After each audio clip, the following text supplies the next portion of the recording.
Hello? Don't worry. Hello. Don't worry. We're here. We are here. Oh, Austin says, why is no one ready? Well, I have that question myself. Oh, really? Yes. What did you do to set this up today? Well, listen.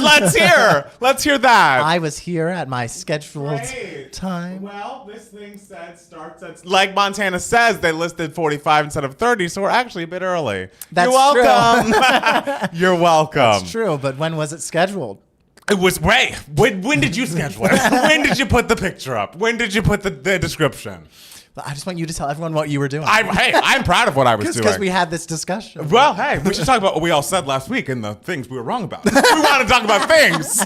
Let's start there. I'm just saying, hey, some of us are old, and it's not Joe Biden. It's this one of us who needed to take his afternoon nap. Some of us told others of us that someone might be the Democratic nominee, and look at us now. Look at us now. So it all worked out. Hi, everyone. Life is unpredictable. It is. And that's what we discover here at Two Gay Max. Absolutely. Every week, something new and exciting. We're keeping everybody on their toes. Things change. We're fluid. Sometimes we start at 6:30. Sometimes we start at 6:45. There's no way to know. Sometimes we start at 6:41. Exactly. 6:41, whenever we start. Whenever this was. Yeah, but we're here. Don't worry. How are we doing? Hey, but needs to know if you're reacting to Jane's Angel of My Dreams. Long story on that, too. There's a video recorded and uploaded to YouTube. Yes. And we're just waiting for approval to make it go live. The patrons will definitely see it someday. So if you want to see it for sure, go to patreon.com/2gaymats to see our initial thoughts. Guaranteed. Yes. I had to be here for this one. Y'all were too mean about Katie. We were not. We were actually nice. We were nice. And guys, I have a short fuse today, so I'm not going to be taking the garbage in the comments. We were nice. Yeah. If we wanted to be mean, be like, hey, mama, this is talentless garbage, and you used to be incredible. What the fuck happened? Why work with Dr. Luke if you're going to give us fucking slop? Oh, and we didn't say that. You had that prepared. I mean, it was tip of the tongue. It was obvious. I also heard that a song of hers leaked from another song leaked from the album, that it was pretty good. I mean, leaked is strong. They put it up on her YouTube channel. Oh, I thought it leaked. No, they put a clip up because they saw how poorly Woman's World was being received. Sure. And so then it was like, okay. Is it good? Has anyone listened to it? It is good. It's like not, changing the world, but it's like, oh, this is listenable. This is valid. Like, this is a song,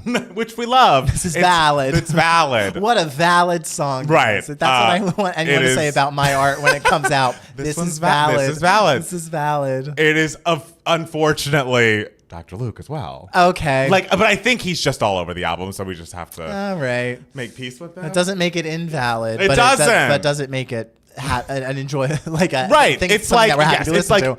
It's like Walking on Air-esque, and Walking on Air was fun. Okay. Yes. We love that. How's everyone doing today? Yes. What's everybody up to? How are we feeling? A wild day. It's been a wild day, ladies and gentlemen. It really an eventful day. And like every week. We say. We hope the week happens and like nothing crazy happens. But I mean, at least this is like a good thing at this point, an energizing. It's an energizing feeling, thing. like We're a unifying, energizing moment for. I'm very impressed. Went better than I would have expected it would have gone. That's amazing. Because we'll talk about it on the podcast. Because when I saw this, I was like, everyone I know is probably really thrilled, except Matt Steele. And so I kindly reached out. And you weren't here this morning. You weren't at this stage in the process, the grieving process. I sure was in a grieving process this morning. You were, darling. And that's okay. But I had to work on Sunday today due to the things. I could see that. Today, I just love good news. Great. We love that good meme. news. We love good news. Hey, if everybody has their Kamala memes, just keep them up. Keep them up. Keep them. Flood that internet. Yes. Flood the internet. Fucking internet. Because that is a tactic, ladies and gentlemen, as we discovered in 2016. And we'll take it. We will take it. Put an edited video to every single Charlie XCX song you can find. Not Club Classics. I'm sorry, I'm being a bitch tonight, but I have feelings. Every cool, badass song. Yes. Even do it to Woman's World. Who cares? Go for it. We need to keep them separated. I don't think that'll engender support for the Gen Z voter. But for those Target shopping 35-year-old moms, it might. I don't know. I mean, they're not listening either. The stream numbers are in. It's low. It's Oh low. my God. You think you fell out of a coconut tree? Apple by Charlie XCX has become a major TikTok hit. Yes, we like that song. I'm glad to see it happen. Best attack Republicans have on Kamala so far as her laugh. They're down so bad. That's funny. Flat it because God, we need this election to go our way. Lulu is right. Lulu's right. Matt Steele, I'm going to watch Big Brother for the first time this season. Yes. I watched Celebrity Big Brother the same season Cynthia was on. Cynthia, that was season 3. Cynthia, that was a bad season. Celebrity Big Brother 3 was dreadful. Cynthia Bailey? Yeah. Yeah. Yeah, that was so if you liked that, hopefully this season will be better than that. If you liked that. That season, Big Brother, Celebrity Big Brother 3 was like one of the worst Big Brother seasons Really? ever. Oh, it's so Oh, bad. shit. It was a season where literally it was just Todrick Hall and Misha, she won. She's a wrestler. They just dominated everything, and like it was just no one knew what they were doing. It was weird. But Is there gonna be another Celebrity Big Brother, or do you think that's I don't know. enough of that? I don't know. I think that's enough of that. Okay. That's enough. That's enough. Thank you so That's much. enough That's of enough. that. That's what we had to do about Real Housewives Ultimate Girls Trip after someone was accused of sexual assault. It's You like, just well, had to say that's enough. That's enough. No more of that. Yeah, Celebrity Big Brother 2. Now that's a Yes. season of television. Circling back to Jay's Angel of My Dreams, your reaction to the mention got me scared. No. Don't be scared. Don't be scared. Our Okay. feelings about the song, positive. Yes. Yeah. Feelings about other things surrounding that video are what we're discussing. It's just a lot. It's just a lot. It's just a lot. And as we know from the Beyonce classic album drop, self-titled, I'm a planner. If we Sure. have a plan, we will go towards that plan. Okay. So- Is there more to the story than that I don't know about? No, but it's just like, the people on the Patreon, I think on the Discord I've discussed, but it's like, if we are being asked to do something, we will do it. If everything Oh, you has mean in happened. terms of like our video? Yes. Oh, I thought you were talking about her music video. Her music video is great. Oh, I thought you were about to say No. like it's a little chaotic. No, I'm no, like, no. Yeah, but that's the point. No. I have nothing negative to say Oh, about no, that. no. Yeah. Yeah. The but song's just- fun. The song is very fun. The song's very I need to fun. listen to the song because I need to figure out what part is the song and what part is the music video. Well, that's a great question. Yeah. But I enjoy it. Yeah. Does this mean that Beyonce will be singing at another inauguration? Girls, we have to win first. All I know is Beyonce better be involved. Yes. And Taylor. Oh, girl. Taylor. Taylor. Good thing that tour is ending. Yes. I would love if Travis Kelce proposed to her on the DNC stage. I knew you were gonna say that. Fuck stupid yes. shit. Do whatever gimmicks we need. Truly.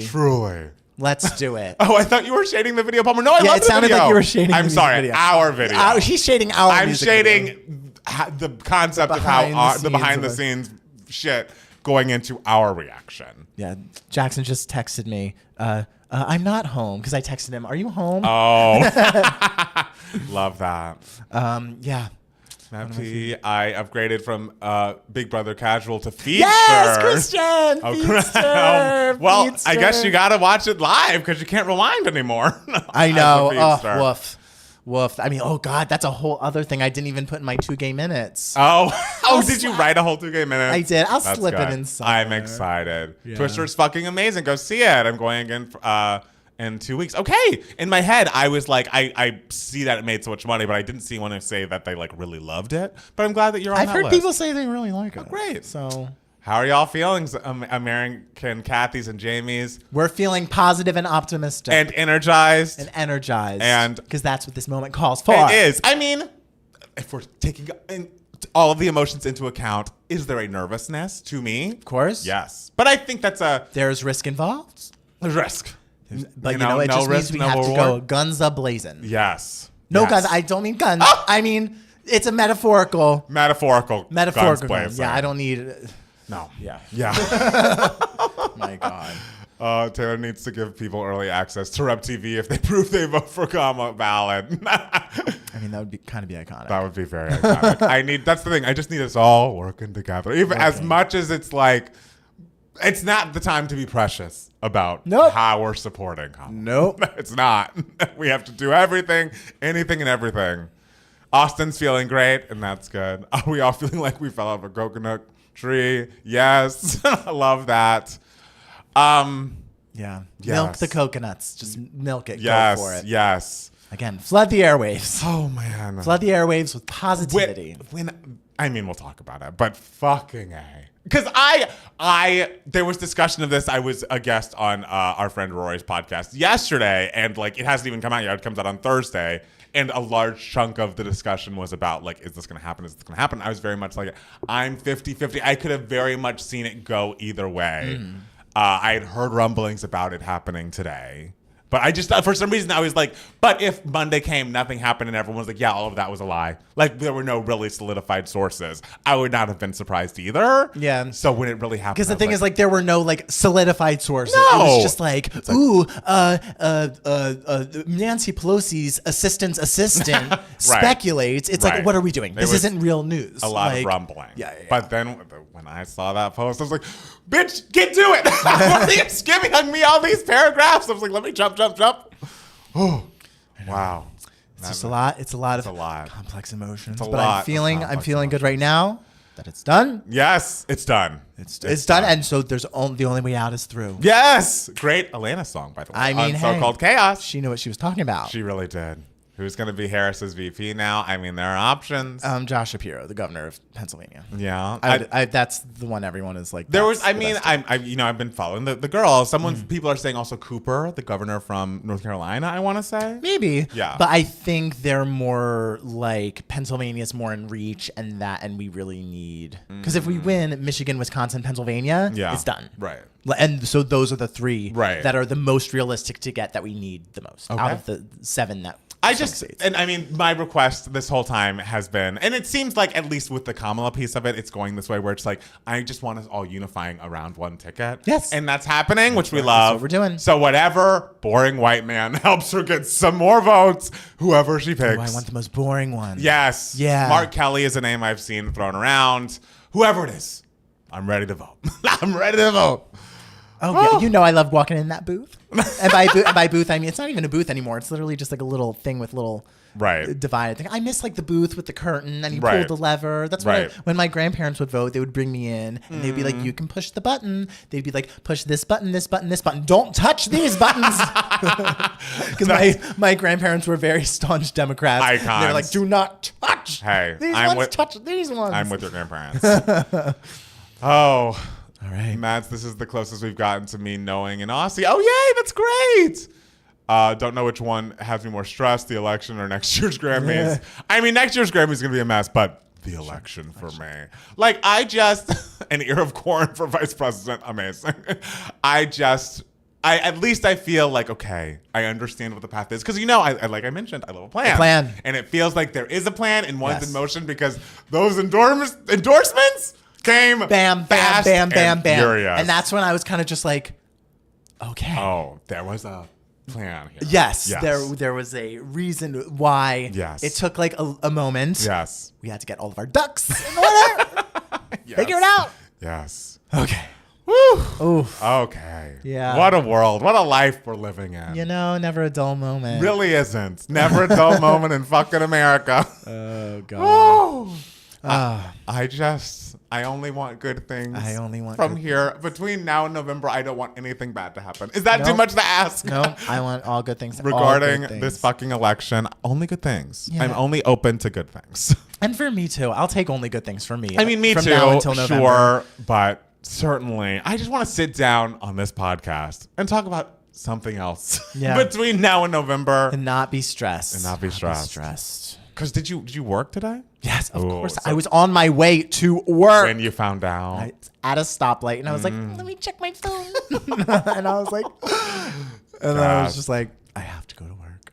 For us Brits, a bit out of the loop is Biden finishing off his term. Yes, he is going to be finishing out the rest of his term. So until the inauguration next January, he's the president. Oh. And that's kind of nice because it's like, I feel like he can like do the job of president. Yes. Which it's been a great job he's been doing. Yes. And while Kamala campaigns. Exactly. Like we don't have to be worried about like doing a great job and campaigning at the same time. Yes. It's nice to be able to talk about politics without a sense of dread. Even for a bit. It is true. People are talking about where they live in Australia area. We love that. We love Neighbours. We love Neighbours, which is a big Australian soap opera, I think, Neighbours. I think Kylie Minogue was on there, Chris Hemsworth. Oh, cute. A lot of the Australians that are, big superstars these days did it through Neighbours. Great. Yes, with a U, Neighbours. Of course. Of course. That's how we You know how Neighbours, colors, That's flavors. how it all goes. That's how it all goes. Biden needs to rest from all this honesty. Yes, let him fucking take a goddamn nap. Get over his COVID. I mean, maybe this is dumb, but like, I hope he's like feeling okay, like emotionally. It is not dumb. I've been thinking about that all day. Are you kidding? Yes. I have been thinking about this in the last 3 weeks. I know he'll get there. And also just like the groundswell of support around him is going to carry him through any sort of ill feelings about how this happened. Yeah. Because it is a truly remarkable thing that he did. Like a truly selfless and like incredible thing that he did. And it's also like, it's such a stark contrast. It's like, who would never fucking do this? Yep. The other person. You want to know who the biggest fucking patriot in the United States is right now? It's Joe fucking Biden. Right, and it's certainly not who he used to be running against. Kamala's fucking nemesis. From Not that man. Not that man. Woo. Remember the Salvatore video after the 2020 election? I can't wait for the next one in November. Yes. I hope so too. I can't wait for it too. Can't wait for it too. Can't wait.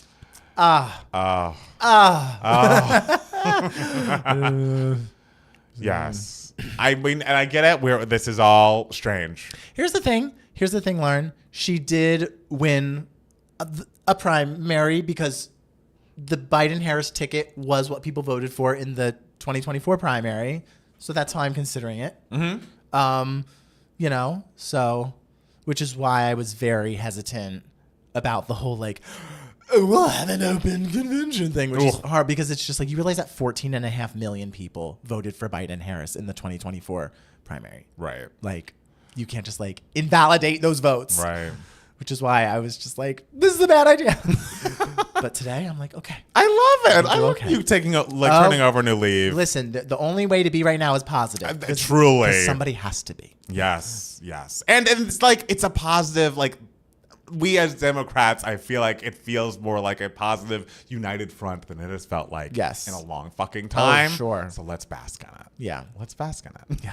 Not RuPaul would be an awful president. How did we get here? I don't think Ru's running. I was talking to my, on our family text thread. My brother was like, Mom, there's a spot open if you want to run for president. And so my mom gave a giant text speech about what she would fight for if she was president. And she said she would fight for everyone getting along. Oh, she sounds like, the person I'd want up there. And she's like, I don't care who the hell you are, just get along because we need to be united. And so. And hey, this has been unifying this one day. She could be Kamala's speechwriter. She really could. Yeah. She really could. Sorry, I'm organizing the news stories. The news stories. I mean, as if we're talking about anything else. But we will. There are other things on the fucking ticket, you know, on the docket. Oh, right. Lord Jesus. He's mad that Biden is stealing his attention. I'm sure. Oh, DM, we actually got that email. Was it you who sent that email? That was an email my heart we got. Oh, was it? Yeah. So and I think, was that come today? Yeah. Oh, okay, great. I didn't know that. Again, you were asleep. I was asleep. Again, out of the loop. Do you think the announcement now will counteract the, I think it's taking the news away from it.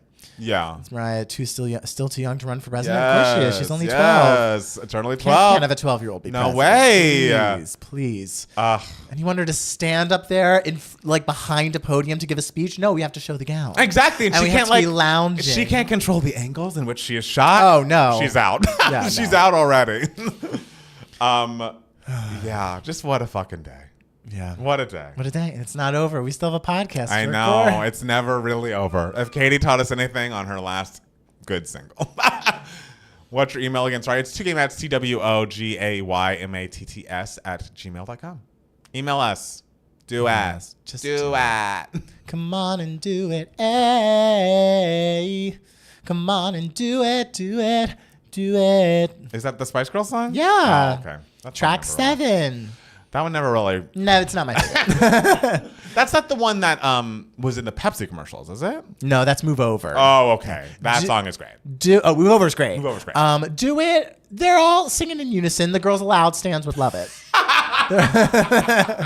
You were always so bothered they never did harmony. Never a harmony. Never a harmony. Iconic. And like the songs were so cute. Yes. Why did they never sing in harmony? They just wouldn't. Matt Steele, that green is amazing on you. Thank you so much. Yes. I had a stressful day, so this shirt I just whipped out of my drawer and I was Hey, like, I'm wearing this. We did what we had to do to be here. All right, should we begin the process? Yeah, I guess we Let's should. do it. Why not? Let's go. Do it. Okay. Okay, guys. How's everybody feeling? Just let us know how Yes. you're feeling. Reach out to us. If you don't know about when we record this podcast, it's usually on Sunday nights. So it's like, all the news of the week has happened on Friday. We can all organize our thoughts and feelings, get on the mics on Sunday night, and go over the things that happened last week. But today, all the news happened to fucking day. We just had the news pouring in this morning. Yes. And when I was on my way to work, and I was just like, I can't think about this right now. But of course, it's all I thought about. Of course. And I very kindly texted my co-host, my friend, Matt Steele, my former roommate, because I knew he and Mr. Biden, President Biden, very tight. Very tight. Very tight. And I was like, Close how pals. are we feeling? Heart. My response was fucking devastated. That's all I said. I know. But then as time went on, Yes. it's like, okay, good things are happening. Yes. Things are moving. We're being positive. This is a positive podcast from here on out. From here until November. Positive, Yes. positive. And I need the news about this election to keep with that. Only positivity. Positivity. About the Democratic ticket. Yes, we are like the Ellen DeGeneres of 2024, this podcast. Hopefully less problematic.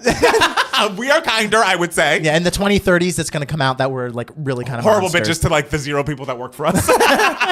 Just to each other. Right. We're horrible bitches to each other, but you all knew that already. I mean, it's on camera.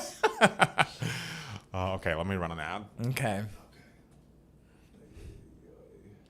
Oh, guys. Oh, man. Oh, my God. A day. I just need to keep taking deep breaths. That was very funny, Grace. I mean, I know you didn't look at much of the Discord today, but Grace None of posted it. a video of "I Will Always Love You." It was like me and Steele to Biden. It's like that. Me is and true. Grace. I know they were riding. We stand. riding for Biden. We stand. He Yeah. defended that man in a boba shop. He did. Oh, I sure did. I You told those did. kids. You told those. Watch that children. press conference. Learn something. Oh, okay. Do you want to start? Do you want me to start? Oh, please start. Hi, everybody, and welcome back to Two Gay Mats, the podcast. It's Matt Palmer. It's Matt Steele. And we are back again another week. I don't know what order of operations we should go in. Should we do our regular, how was your week up until the news dropped? I mean, this was an eventful week for me because, Yes. like, Big Brother started. Of course. Like, guys, everything is happening Yes. in my soul, in my being right now, and I'm about to like hop on a plane in a couple hours. I know, because you're about to go back to Jersey soon. I know, Yes? yeah. That'll be a fun week-long vacation. Yeah. And yeah, you're just getting, this will be a session where you can just get all of your feelings out into the world. Yes, and guys, just so you know, I will not be on the podcast next week. I don't know if Matt Palmer's getting somebody, but I will be, I guess, relaxing and taking a break because I fucking need one. I mean- unless we decide to record across the country. We haven't decided how we're going to do this, but yes. Listen. If that happens, if Matt Steele is on the podcast, we won't be recording it live on this YouTube feed, but we'll figure out how it's going to go. Sure. If Matt Steele's not here, he deserves a break. Listen, as we have learned this week, anything is possible. It's true. Everything is in flux, Yes. and things can change on a dime. They really But this can. week, no, I had a very nice week. I saw my friend Arthur. We had a Big Brother viewing party, and then I also went to his house the next day, and I did something that I never do. I went near a pool, not in the pool. You know, course I never not. go in the No. pool. Like, hello, I'm not a fish. I have been to Palm Springs with you and yet to have seen you get in the pool, so I just don't believe it happens. Never. I have not been inside of a pool since 2013. But yeah, he had a little pool thing with a couple of my friends that I haven't seen in a while, so it was nice seeing them.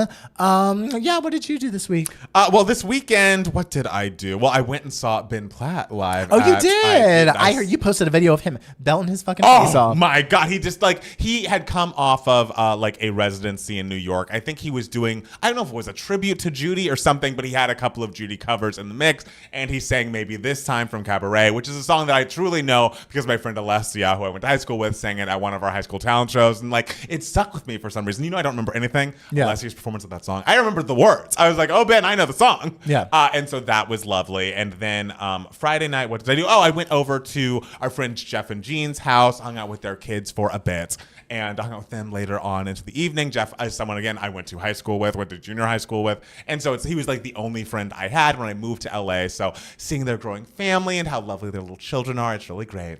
And then today I woke up, got some news on, I woke up, I didn't sleep very well last night. And I couldn't get out of bed until I got a certain piece of news on my phone.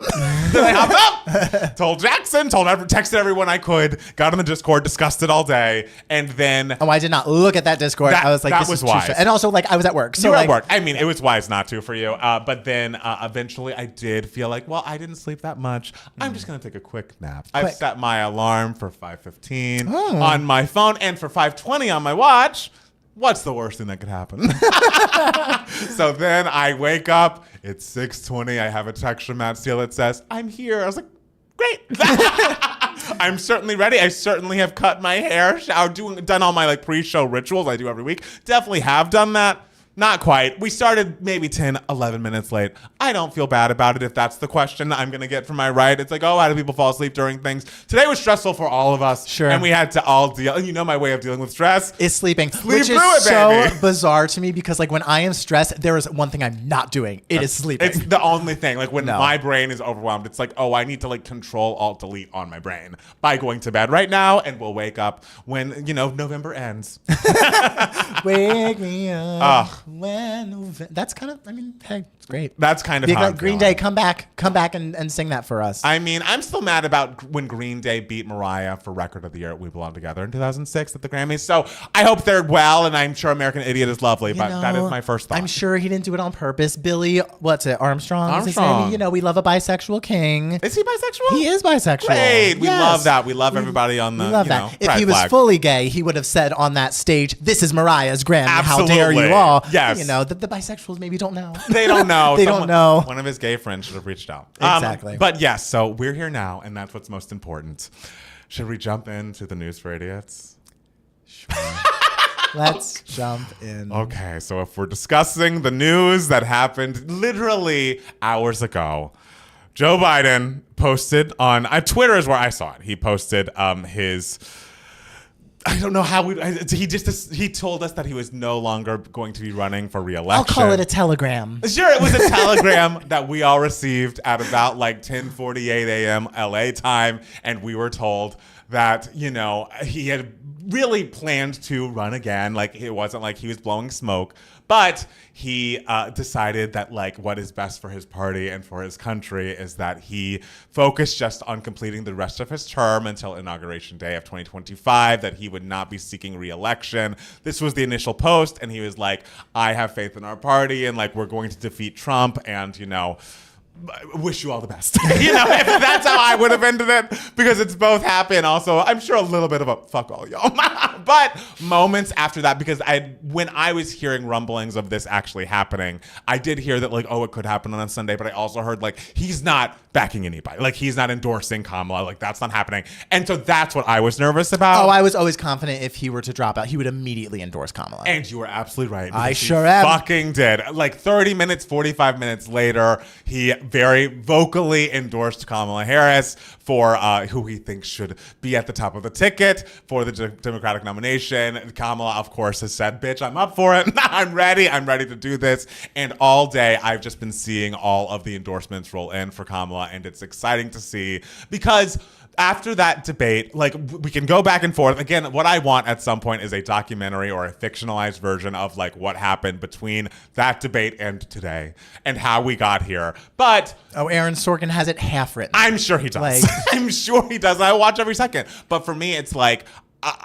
seeing the fracturing, and like everyone always gets on the Democrats for the infighting, for like being more split as a party than the people on the right. But I have never seen more unification of the Democratic Party, just because this was much needed, like energizing that this party needed for this election that was so serious. Like, we are truly fighting for democracy this November, and the fact that so many people have their coconut tree emojis up and ready to go, and Joe Biden and the Clintons and so many people, not the Obamas just yet, but a lot of people are already backing Kamala. It's exciting to see us rally around someone that we know, if Trump is brave enough to fucking debate her, which I don't know if he is.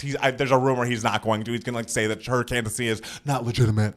But whatever, if he does, she's going to fucking wipe the floor with him. Like, he is a prosecutor. She is a prosecutor. He is a felon. Like, this is who we're fighting. This is the ticket. Now, this is who we're like voting against. It seems clear as day to fucking me. I'm excited. I'm excited that people are excited. It feels like things are moving in the right direction. I am excited for whenever she picks whatever random Midwest white man is going to be her vice president. Give me the most boring Rust Belt guy you got, guys. I believe Jordan in the chat was like, we just literally need like an ear of corn to be running with her, and I would vote for them. You know the Broadway musical Shucked. It's about the vice president. I mean, it's about the future vice president. And Brandy Clark was the opening act for Ben Platt last night, who co-wrote Shucked, which I didn't realize. She did a whole Shucked medley, so maybe she's involved in the picking of this corn man. Whoever it is, I'm excited, and I'm truly thrilled that like there is some energy happening on the Democrat side of things, and it feels like clear, like a path to victory feels clear as day, and I'm just loving that moment. Yes. Matt Steele, I know you went through a lot. You went through a transition today, emotionally. so I felt every emotion you could possibly feel. So tell us, walk us through that. If we're not ready for the Aaron Sorkin fictionalized version, I'm ready for the Matt Steele version. What was today like for you? The last like 3 weeks have been the most stressful 3 weeks I will ever experience in a year, like in terms of this political stuff, because it was, and because it was always like one step forward, 3 steps back. Yes. With everything. Even my giving me moments last week was just like, oh, I heard the speeches and everything, and his press conference and everything, and like now there should be no more question is if he is capable of running and beating Donald Trump. There should be no more question. Right. But then like the next day, it's just like, here's another couple of other white men who are saying that he should step down and everything. And so it was just like a constant state of just like, he's gonna be the nominee. He's gonna be a nominee. Oh crap. All this. It was a constant back and forth, which I was very stressed about, because I admire Joe Biden so much. Y'all who've been listening to this podcast know like my history with Joe Biden. When he was vice president, I was just like, yeah, seems cool, great. Yeah. I didn't think about him much. And then in 2020. When he announced that he was like running, I was kind of like, okay, not like the most exciting person on the planet, but then I remember, I believe it was the second debate or maybe the third debate in the primaries, the one that was after the one where Elizabeth Warren just totally annihilated Mike Bloomberg. I just remember watching it and just being like, Joe Biden is kind of a sleigh. Like he's kind of like he knows his shit. He's like such a comforting watch. like this is someone who like I'm watching. I'm just like, this is someone who knows what they are doing. And so then I was just like, okay, I'm all in. Joe Biden, let's go. And just seeing how successful his presidency was. Yeah. Like day one, he not only did he prevent Trump from getting a second term, but he pulled us out of COVID, and everyone on the planet was just like, there's going to be a giant recession. It's going to be a complete disaster. Guess what? There wasn't a giant recession. He prevented a giant recession from happening. The giant infrastructure bill that he passed, the most sweeping infrastructure bill that he passed, that he got Congress to pass, the first major gun legislation passed in literally decades, the capping insulin to $35 a month, the everything, like his presidency has been so successful, and I'm like, we need to run on this.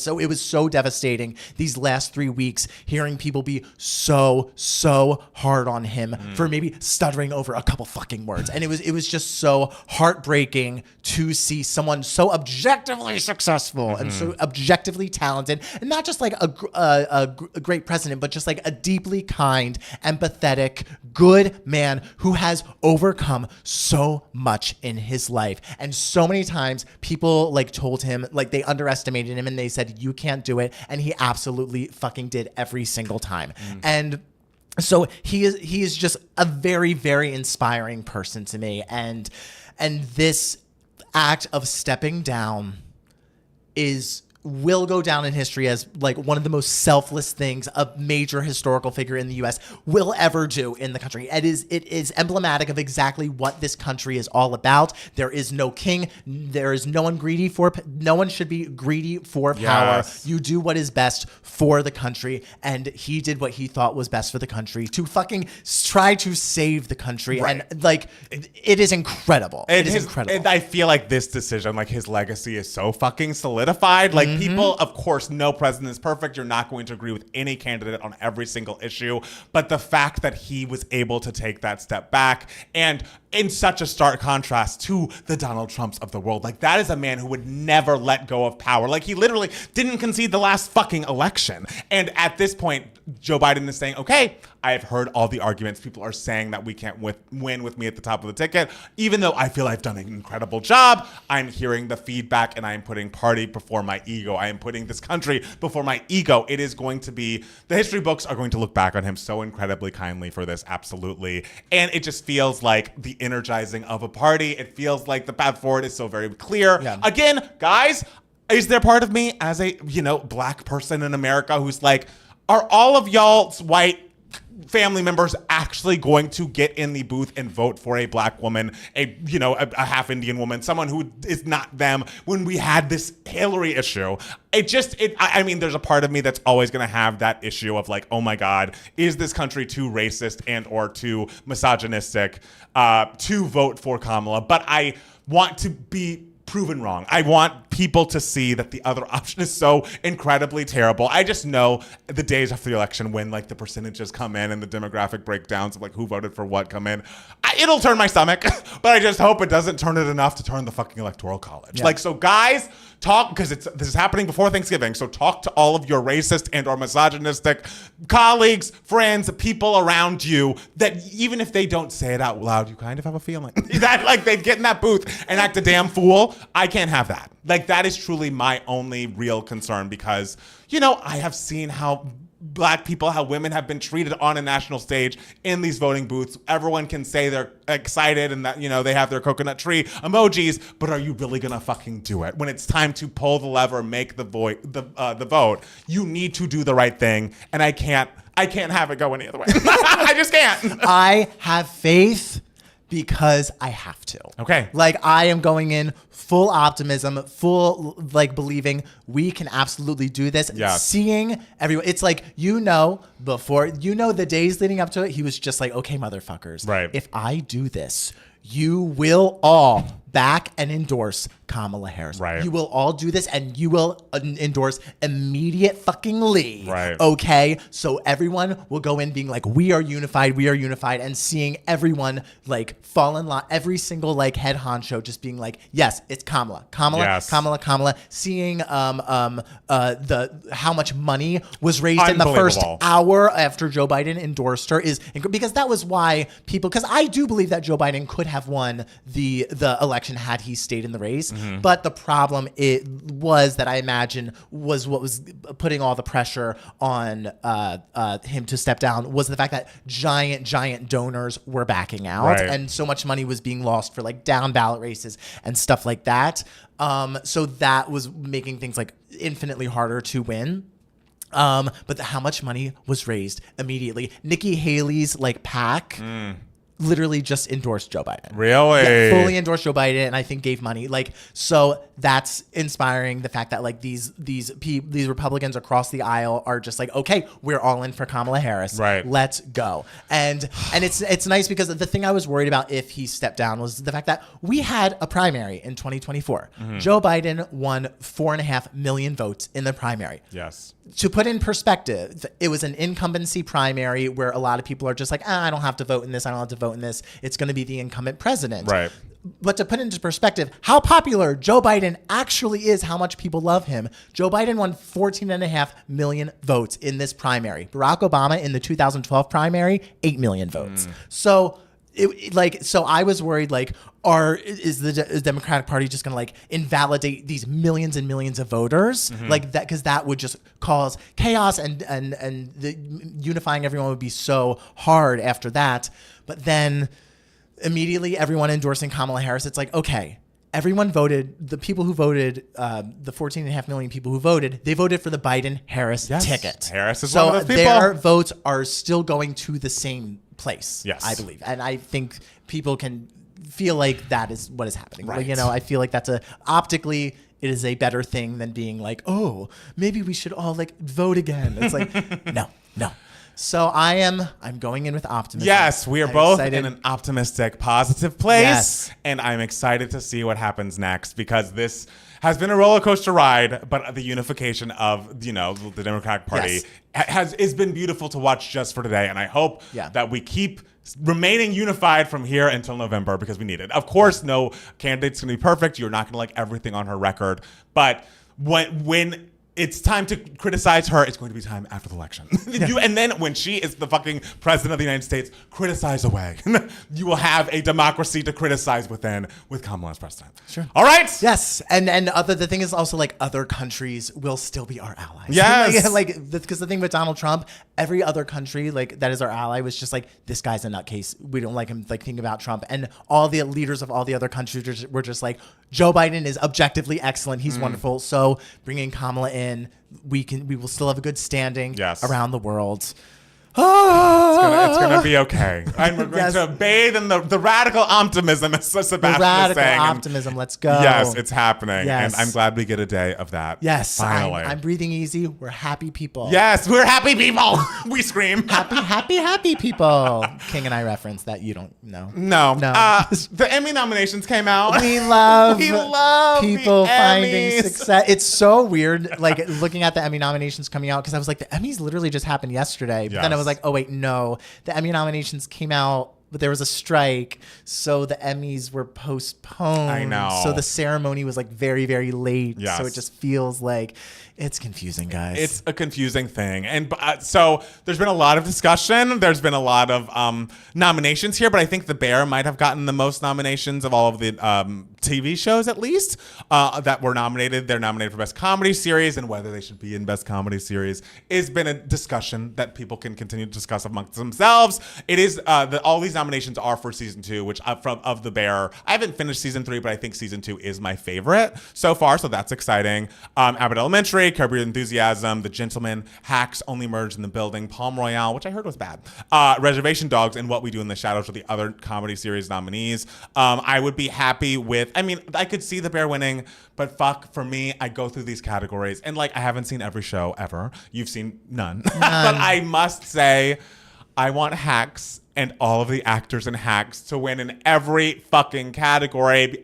I'm pretty sure that we're nominating season 3 of Hacks. It's hard to tell again with that. I know. I don't even know what season we are not discussing really, but if we're nominating and discussing season 3 of Hacks is so fucking perfect and excellent, and I really want it to win in every category, but especially Best Actress in the Comedy Series, obviously for Jean Smart, but Best Supporting Actress for Hannah Einbinder. She's so fucking good on that show, especially in the finale. I love that show. I loved all their performances. I'm excited to see what happens here. I also love that both Steve Morton and Martin Short both got nominated for actor in a comedy series, while Selena Gomez did get nominated as Best Actress in the Comedy Series. And didn't Selena Gomez also get a Cannes something? The acting award for Cannes Film Festival. She shared it with her 2 co-stars for the movie Emilia Perez. Yeah. I think that's just so exciting because I don't know if anybody else watched her Apple TV documentary from a year ago or something, but this girl hates making music. She hates making it. She hates promoting it. And I feel like all of these critical nominations will maybe give her, a more leg to stand on when she should be pivoting just towards acting. I don't think she's a bad singer. I don't think she's a bad artist. Oh no, Revival, great Hello, album. Revival. Yes. Hands to myself, I will write a fucking dissertation about it. But Selena Gomez and Julia Michaels together. Come on, it's a beautiful, beautiful pairing. Nothing better than. Yeah. But the fact that truly these interviews take the life out of this woman. You watch her and she's so happy when she's doing her she does a lot of charity work and on site really hands-on charity stuff, and she the light is in her eyes. She's so happy as a clam, and she's on these interviews promoting her music, and it's her soul has been removed from her body. And it's girl, you don't have to do this. You have not been sentenced to a life of having to make pop music if you don't feel like it. Just do your acting and do your charities, do good for the world, and live a happy life. I want Selena Gomez Gomez to be happy, and I hope she was happy when she saw this. Okay, good. Right? I mean, we love. I'm trying to see if there's anything else. I mean, of course, I'm more on the comedy side than the drama side. The drama nominees are The Crown, Fallout, The Gilded Age, The Morning Show, Mr. and Mrs. Smith, Shogun, which I've heard amazing things about. Jackson is watching, and not me, because I don't like a lot of violence. Yeah. But people really love that show, and that's exciting. Slow Horses and Three Body Problem. So I guess we'll see how it all shakes out. I am excited for Hacks and the other nominees, but mostly Hacks. And Selena Gomez. And Only Murders. That last season was great. That's great. I have nothing to add to this conversation other than I'm happy that everyone who's happy with the nominations. Well, great. Then that's Matt, me. I'm so happy for you. Thank you so much. You deserve this. I'm happy for all of us on the left. I haven't listened to this whole podcast yet, but I've been meaning to, because Chapell Roan was on Drew Afualo. I don't know how to say her name, but she's like a big TikTok creator, and has been blown up in the past couple of years, and had Chapell Roan on her show and discussed what this meteoric rise to fame has been like. She was asked what she misses about Chapell was asked what she misses about her pre-fame life. I miss frolicking, obviously, because now I'm just too self-conscious to frolic. I miss walking around and being by myself. I guess being by myself is what I would miss, which, by the way, I would miss that too. On Inappropriate Fans, people have started to be freaks. They follow me and know where my parents live and where my sister works, all that's weird shit. And I'm just this is the time when I was a few years ago, I said if stalker vibes happen, my family was in danger, is when I would just quit. And we're there. And so I'm just kind of in this battle. I've pumped the brakes on honestly anything to make me more known. It's kind of a forest fire right now. I'm not trying to go do a bunch of shit. I realize that it's hard to feel bad for someone who's so incredibly successful. It's not easy to become a pop sensation, and I'm not asking you to be oh, poor Chapell Roan. I'm asking you to leave her the fuck alone. Don't be weird. Stop Don't be fucking weird. Be normal. If you listen to Good Luck Babe and you listen to that album and you want more great Chapell music that we know she is capable of giving all of us this, then leave her and her family the fuck alone. I am a person, again, I have stand Mariah Carey down since 1995, since I was 8 years old. And you know what I never did? Looked up her fucking address. I literally would walk to just what's that part of New York where Mariah lives? Tribeca, yes. I would walk to Tribeca when I was in NYU, and I was oh, Mariah's apartment's close. And that's it. Never would I be oh, where is Mariah right now? Let me try to find the flight records. I understand everyone's weird in their own way, but guys, let's not stalk these people, especially if we love them this much and want them to continue being in the public eye. Want to stay in the art. We love the people from afar, but at the end of the day, you don't know this girl. I don't know Mariah Carey. So as much as I'm saying everything she does is perfect, I'm not following her around. I'm not literally looking at her itinerary, seeing what she's up to, because it's none of my fucking business. I'm here to celebrate the art when it's given to me, and that as much. Again, we have a whole fucking YouTube channel about standing artists, female artists specifically, and never have we once been oh, I wonder where she is. Let me hack the mainframe and find her, because it's weird. Because guess what? She doesn't want to hang out with you. She doesn't know you. She doesn't want to hang out with you. And you, do you want her to keep making that great music? Do you want her to keep making that great music, or do you want to force her into retirement? Yes. And as we know, after the last 3 weeks, do not when people try to force others into retirement. And there's no silver lining with this one. There's no silver lining with this one. We will be missing out on great music. Yes, and I'm not okay with that. So if you're being weird, if you're one of the freaks Chapell is referring to here, stop it. Stop it. Leave Chapell alone. I will be that person for her. I'll be the Leave Britney Alone of 2024 for Chapell. Yeah. Leave her fuck alone. I love hearing people talk about Chapell Roan's music, because it's so interesting hearing grown adults and even young people. Actually, it's mostly young people that I'm hearing saying it's just so crazy. I listen to her songs and they just it's just they won't leave my head. And it's yes, you mean pop music. You mean something that we've been starved for so fucking long. Right. Because for almost a decade now, it's been nothing but vibe. It's oh no, wait, no. Here's someone who is actively melody forward and is also doing interesting things visually and sonically, like different things and everything. But the reason why, at the core, you like it so much is because the songs are good. Right. Like, and they're great to listen to. And Yes. like, I was thinking, a lot of people compare Chapell Roan to like Lady Gaga.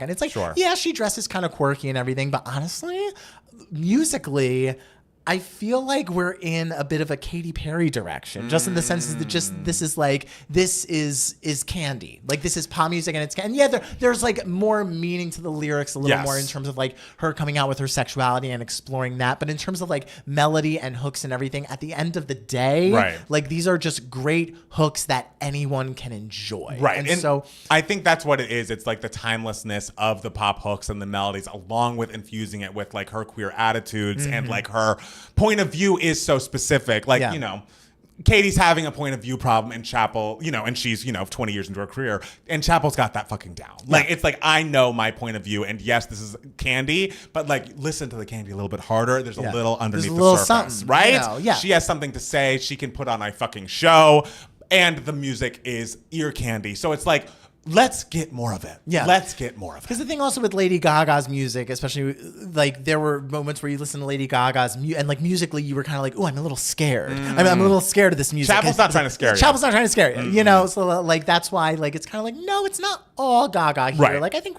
we veer into a little bit of Katy Perry here because like this is music that like you can, I mean, minus like some of the like lyrics about like eating her out and stuff like that. Like you can like play it melodically for your grandparents, for sure, and they'd be like, "Oh, I know what this is. I'm not afraid of this." Yes, not at all. I feel like she has a lot to say and says it in a really beautiful way, and I can't wait to hear more of her. I think the Gaga comparisons never were quite a fit musically. It was more like her theatricality and the way that they both can put on a fucking show, and like they want every concert to be an event that is even specific to that concert. That is the Gaga-esque moment for me. It's like she's gonna go on Jimmy Fallon dressed like a crazy person, and give you, because it's like the theatricality. Like, she lives her life. This is an art piece for her, being Chapell Roan. Like, she's a drag queen, and I feel like Gaga in those early years, she would fall into that category too. So I agree. Musically, it's closer. Like, there's more ear candy stuff that Chapel's probably closer to, but the Gaga-ness is just like how they move through the world, you know? Sure. So yes, the point is, I want more Chapel shit and more music from her. So leave her alone, please. Yeah. Please. Thank you. It's going from someone I want a lot more from to someone I want nothing from ever. Tom Sandoval. I hate that I'm still talking about Tom. What are we doing fucking here? What Sandoval. What did he do now? So last week it was announced that Tom Sandoval was suing Ariana Madix. Because this reasoning, I didn't read all of it, but it basically was like, she unlawfully accessed my phone on March 1st, 2023. She looked through my private messages and saw these, videos with Rachel or whatever it was, and that is against you've violated my privacy. And it's like, guys, you guys were in a 10-year-long relationship that clearly had some honesty problems on Tom Sandoval's end. You knew each other's fucking passcodes. Like, if I went into Jackson's phone and knew his passcode, I'm not violating his privacy. Wow, you're there yet? You're there now? You know each other's passcodes? I think I know his pass. He definitely knows mine, because I'm like, could you open my phone? Wow, okay. But it's never like, oh, I have to check the text. Oh, I will say, by the way, this is unrelated. When I was leaving the Ben Platt show, of course, this is like a feeding ground for all the gays, in the area. Yeah. I'm leaving, and I'm walking behind Jackson, and like, there's a man coming towards us who's just like, and it's like, I get it. I my boyfriend's attractive. I love that for you. I love that for everybody. But it was like fully like staring into his eyes, trying to make eye contact, undressing him completely. And I'm like looking behind his shoulder, like, bitch, you see me? Like, I'm not his fucking cousin. What do you think I am in all of this? And like, Jackson, of course, didn't even notice. And it's like, okay, I'm a little flattered because, of course, my boyfriend is beautiful and I want people to see him. Yeah. But like, bitch, don't get crazy. Well, did you touch him? Like, were you like, boyfriendy? Well, we weren't, because we were leaving the aisle, so I was directly behind him. It's not like we were standing next to each other. But I did lean over, and I gave him a look that should have been, and also he was there with his boyfriend. And it's like, bitch, eye on your own paper. Did you lean over like how you do at the end tag after your music video for Inevitably? Guys, Matt Palmer has a brilliant song called Inevitably on YouTube. Look it up, Inevitably, Matt Palmer, available now. At the end of this music video, there is a tag where he starts to be suspicious of his boyfriend. Yes. There is a single shots. That is the best acting you will ever fucking see. Meryl Streep could never. Where have. he just, it's in the dark, and Matt Palmer just looks over at his boyfriend. They're watching TV, played by Max Emerson. Yes. And he just glares at Max Emerson suspiciously, and I was just like, something's up. That shot is the money shot. That is your Oscar clip. Incredible. Did you look at him like that? No, I looked at that other person a little bit more aggressively. It was just like, hello, like, bitch, like, do you see me? What do you think I am to him? And I told Jackson about it, and of course he was like, oh, okay. Like, he like, didn't care, didn't worry, didn't notice.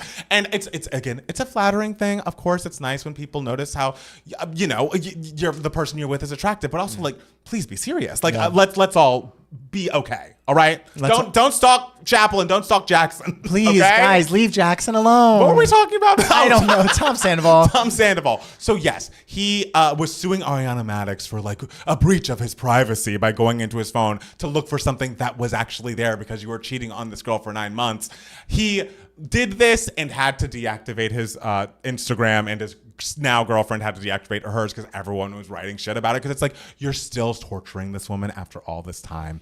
And then the next day he like writes a fucking Instagram apology, and he's basically saying, late Tuesday afternoon, my attorney Matt Garagos, which by the way is the brother of Rachel Levis's attorney, and I'm like, this is so weird, whose advice I trusted, called me about the cross complaint and the lawsuit against myself and Ariana. He assured me that the action was customary and strictly preventative in these types of lawsuits, and urged me to agree to it. The words new lawsuit or suing were never articulated to me. I should have done more of my due diligence on the matter. So essentially, what it was supposed to be was basically, if Rachel wins this lawsuit against them, Ariana should have to pay the full amount and Tom shouldn't have to pay anything. But it's like, no, you recorded Rachel without her consent. Ariana actually didn't spread it to anyone. She sent it to herself and told Tom Sandoval, hey, you did this, and Rachel, you did this.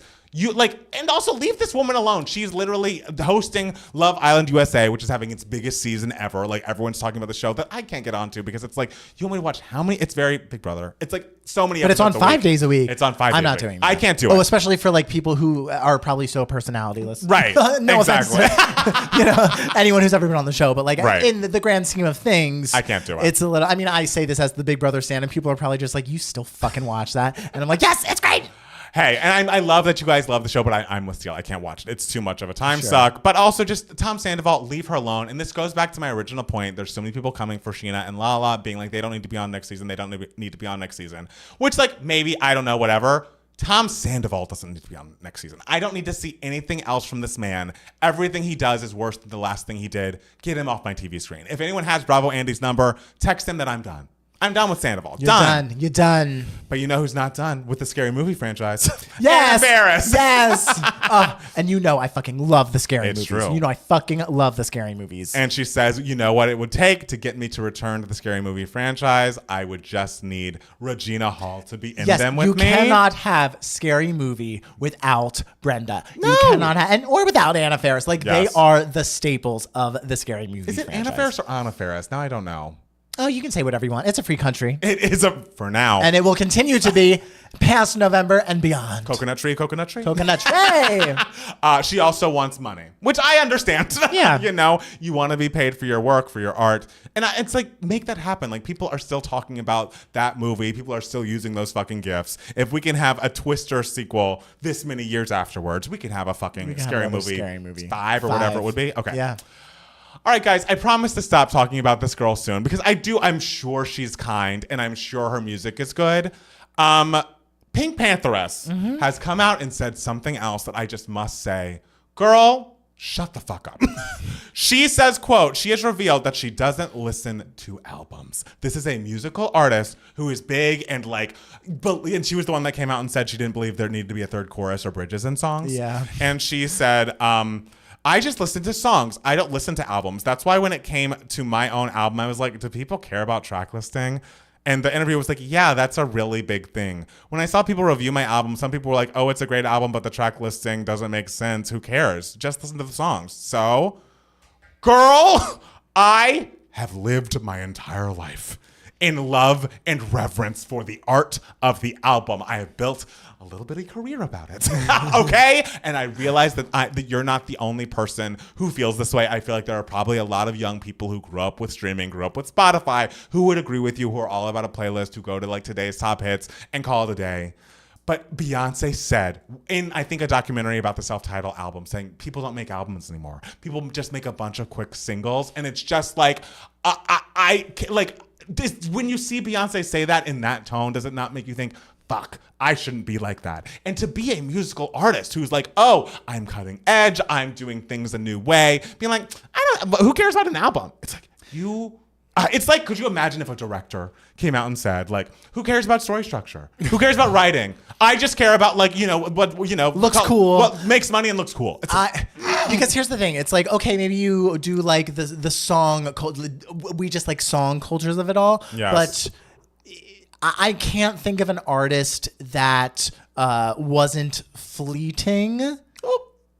Where like they literally just had songs and not like a great album. Like, is there an artist out there who had like who had longevity, who made like an impact in the movie scene, Jesus Christ, music scene? Yes. That was just like, oh, I'll release a song here and there. I think people would call artists like a Katy Perry or a Rihanna singles artists, but they did make albums. But the moments, let's not disregard Teenage Dream, the album. No, I know, but the moments that they broke through and became their superstars was when the album was top to bottom solid. Yes. And like, I know not every Gen Z person feels this way. We were just talking about Chapell Roan. Like, but it's just every time I hear another quote from this girl, it bothers me more and more. And like, I'm sure she's lovely. I wish her all the best in her career. But like, no one asked me to listen to this girl because like, I just like her point of view is not one that I can get behind. Sure. The Montana in the chat says it's like saying who cares about movies? I just like clips that get me put on YouTube. Wild. Or like TikTok or whatever. It's like, it's kind of reminds me of once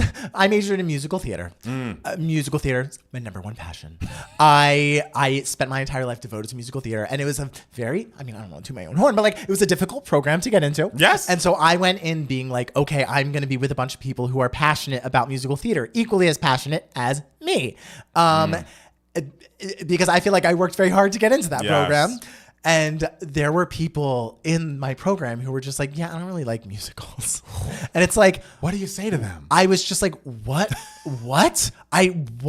Wild. And they're just like, yeah. I like this musical and maybe that musical, but like that's like it. And it's like, what? Why were they applying to be in Cap 21? Like, was it just like, I can sing and I know that, so let me go and monetize it? I get it. I don't know. And someone who I talked to in the program, who's actually like wonderful and like one of my really good friends, but like this person is no longer pursuing like musical theater anymore because she realized I don't really like this that much. She said to me, we were talking, and I told her, I was just like, oh yeah, I don't really like reading fiction. Like I don't like reading like literature and stuff like that. Yes. I like scripts. Yeah. Like I like stuff like that. And she was just like, I don't understand why you would like want to major in theater if you didn't like reading books. And I'm kind of just like, I wanted to major in theater because I loved theater and like movies and musicals. Like that's what I was drawn to as a child. Like, and you weren't like majoring in like writing a novel. Yeah, English. Like, like if I loved books, maybe I would have majored in English or whatever, and would have gotten like a degree just as useless as my drama degree. But that's just like interesting. It is. It seems like someone who just like. And I truly don't know her music. Her music could be very good for all I know. It's short. But it's short. We know that. We do know that. But it kind of seems like it's someone who just like sort of tried something out and was just like, oh, like this is kind of fun. I'm enjoying this. And then found a bunch of success. Yeah. Like luckily, I'm not saying she doesn't like deserve success. Like maybe she puts out really great stuff. Yeah. But she's clearly not someone who's like overtly like passionate about the art form of recorded music. Yes. Which Matt Palmer majored in. Yes. So it's just hard to hear when someone's like, oh yes, I am a recording artist and like a fucking big one. And like, what's an album? Why do you have bridges? Who needs a third chorus? And it's like, that's all I need from you, ma'am. Miss Pink Pantheress, I hope you and your like auntie fashions are happy and lovely and have a great life, but we will not be interacting. Yes. Congratulations on your success. Congratulations. But we'll be listening to Beyonce until the end of time. Oh, for a reason. Yeah. And speaking of another queen that's up on my wall, right to the right of us, Miss Janet Jackson. Oh. Speaking of albums. Amazing albums. Ones that I was listening to this week, Speaking obviously. Of track lists. Long ones. That's the thing. Lots of tracks. Lots of interludes. Janet has come out and said she prefers not to talk. She doesn't. Yes, I saw this interview. It was doesn't great. like interviews. And I want to play the clip. Let me see if you guys can hear this. That is a please stop asking me that you feel like maybe it just comes up a little bit too much. Ooh, and I don't mean to be rude, but I have to be honest with you. Please stop asking me questions. And I don't mean that because I've never thought that I was a good. I gave a good interview. I really don't like speaking, so I'd rather stay quiet and listen to other people talk. And that's always been me. So I rather just be quiet and listen to others. So don't ask me questions. Are we finished? I love her. Iconic. And the thing is, maybe that's why she speaks so quietly. Yeah. She's like, I don't She's need like, to I be gotta her. do this again, talking. And like how much of that job over the past like 40 years is like, I need you to go out and promote and be in every interview ever and speak your opinion. And it's also like, Janet, I love you, but like think of something that like we could relate to less. Imagine us only focusing on listening and not saying anything. Yeah. But for a lot of people, this is a good way to live. If you don't have something to say, like if you don't have something smart to say, maybe it's good to shut the fuck up sometimes. I mean, you know, last 3 weeks taught me as well. If you don't have something productive to say, Yes. if you don't have a solidified idea yet, shut Yes. the fuck up. Yes. So, But, you know, but then you do get your solidified idea, and it's all okay. Yes, coconut tree. And we're positive. coconut treat. Coconut tree. What is that? Is that I don't know. Something keeps something on stinging. your thing? Can you turn your My computer. Oh, it's for keep talking. Yeah, okay. So, yes, Janet Jackson is an icon, and I think we all can take, you know, a little bit of information from that where it's like, no, we don't need to always be talking. And maybe that's something we should learn. But again, we're on a fucking podcast. If you listen to us be quiet and listen, what would you be listening to? Just the air conditioner going? I mean, we're going to listen to you be quiet and listen when I talk about Big Brother in a few minutes for my 2 gay minutes. Right, but I think that's different because Janet's talking about like listening and really absorbing, and I'll be so disassociated thinking of what I can do to help Kamala. And but I will say, just from the outside looking in, I saw a clip of Angela. And it felt like, oh, this is the Big Brother that Matt Steele likes. So that's all I can say is I'm happy for you. Oh, thank you. You had a hard day, but a good week. Yeah, yesterday was real fun, guys. Yes. So I love that for you. We'll talk about it. All the other Big Brother fans. Not too much other big news. Ashley Simpson released a deluxe edition of Autobiography because it's been 20 years. Yes, since that Autobiography. album came out. Classic piece of music. Just truly, you had to be there, honestly. Just the image, that album cover, the image of It her is- with that dyed brown hair, that dyed black hair, that every single girl was dyeing her hair to look like that in 2004, Yes. 2005. That was it. Yes, it's and the album itself is just better than it has any right to be. This was fully promoted on like she had a reality show, short like 2 seasons, 6 episodes a season. They were like 22 minutes of her like prepping this album, but then you hear the songs. It's like, wait, why is this song so fucking good? Why is Pieces of Me so good? Why is the title track so good? And much like the Pink Pantheress, if you listen to the album all the way through, you'll hear hits all throughout it. So of course, the way her career took a little turn was tough, but the music was always there. That Autobiography album is excellent. Her other albums have really high highs as well, and I can't believe it's been 20 years because it feels like just yesterday. Let's have a comeback, Ashley Simpson. I would love that. Like, that would be fun. Remember when we watched that interview with her when she was Roxy Hart in London on the West End in Chicago? I And do. she referred to, it was great. I love her. I'm not shading her, but it's kind of funny how she said this in her interview. Yes. She was just like, yeah, it was really, she referred to Broadway shows as Broadways. She was like, yeah, I had a couple offers, like, you know, a couple this, a couple that, a couple Broadways. And I was like, wait, what? I think that was that Thanksgiving that you, me, Janie, and her friend, we spent together. It was like the 4 of us. And we decided to watch Ashley Simpson interviews for some reason. We did that, and we also lip synced the "Me I Am Mariah" interlude. That was a fun Thanksgiving. It was. That was really something great. Yeah. So I'm excited that Ashley's on the tip of our tongues yet again. Also, Katy Perry has put out a clip of a new song called "Lifetimes" on socials. There are positives and negatives. The positives, it is a valid song. It is a song that sounds like a song. If you liked Walking on Air, this is very much in that vein. So maybe she's turning quickly away from Woman's World, and it works musically from the clip I've heard. Unfortunately, it of course was produced by Dr. Luke as well. So it's like, really, what are we doing? Did he produce every single song on this record? I don't know. But we want to give Katy Perry the flowers of it. Like, this song is legit. More like this. More like this. More like this sounds like a song to me, which Sure. is all I'm really asking for. Valid. I 'Cause love the description. This song is valid. This song is because it doesn't sound like I don't think I'm going to get on this album like, oh, a song that's great and also doesn't include Dr. Luke. That seems like it's off the table. So 1 out of 2 is all I can really ask for. Take the wins you can get. And lastly, Twister's made a bunch of money, $80.5 million opening. Inside Out 2 is on its way to overtaking Barbie to becoming the 14th highest grossing movie of all time. Oh, shit. So theater is back. Guys, Movies are back. Cinema's back. Cinema's back. darling. Will I watch Twisters? Probably not. I've never seen the first Twister, but I don't know. Like everyone who I talked to was just like, "Oh, Twisters is fun." So I'm down. If someone wants to go, I'll go. Maybe Yeah. I'll go by myself. I Maybe. don't know. I'm going to Jersey for a week, so I probably won't go to the movies then. Right. You know, we'll see. We'll see. Do you have any other? I mean, I do love Lee Isaac Chung. He directed Twisters. He also directed Minari, which is a fucking excellent movie. Nominated for Best Picture for 2020. Best Supporting Actress, Yo Jung Yoon winner. Excellent performance. Oh, Minari's beautiful. You should see it. Okay. It's great. Yeah, so that's that on that. Minari. Any other news for idiots you'd like to share with the people? We deserve a break. We do. So we're going to take a quick break and then be back with more 2K Mats, the podcast. Cute. Oh, Pink Pantheress. Austin said, I think everything Pink Pantheress is saying is just to piss off Matt Palmer. And he's absolutely right. And the thing is, it's working. That's, I think, all I can do with Miss Pantheress. Like, come on. Yes, Little Mix Woman's World. What do you mean?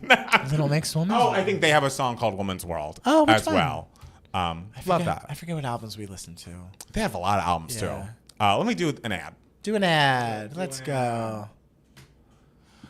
Oh my goodness. I'm glad that as the day went on, your attitude. Yes. changed. Oh, completely. Well, because I have to be. You have to be.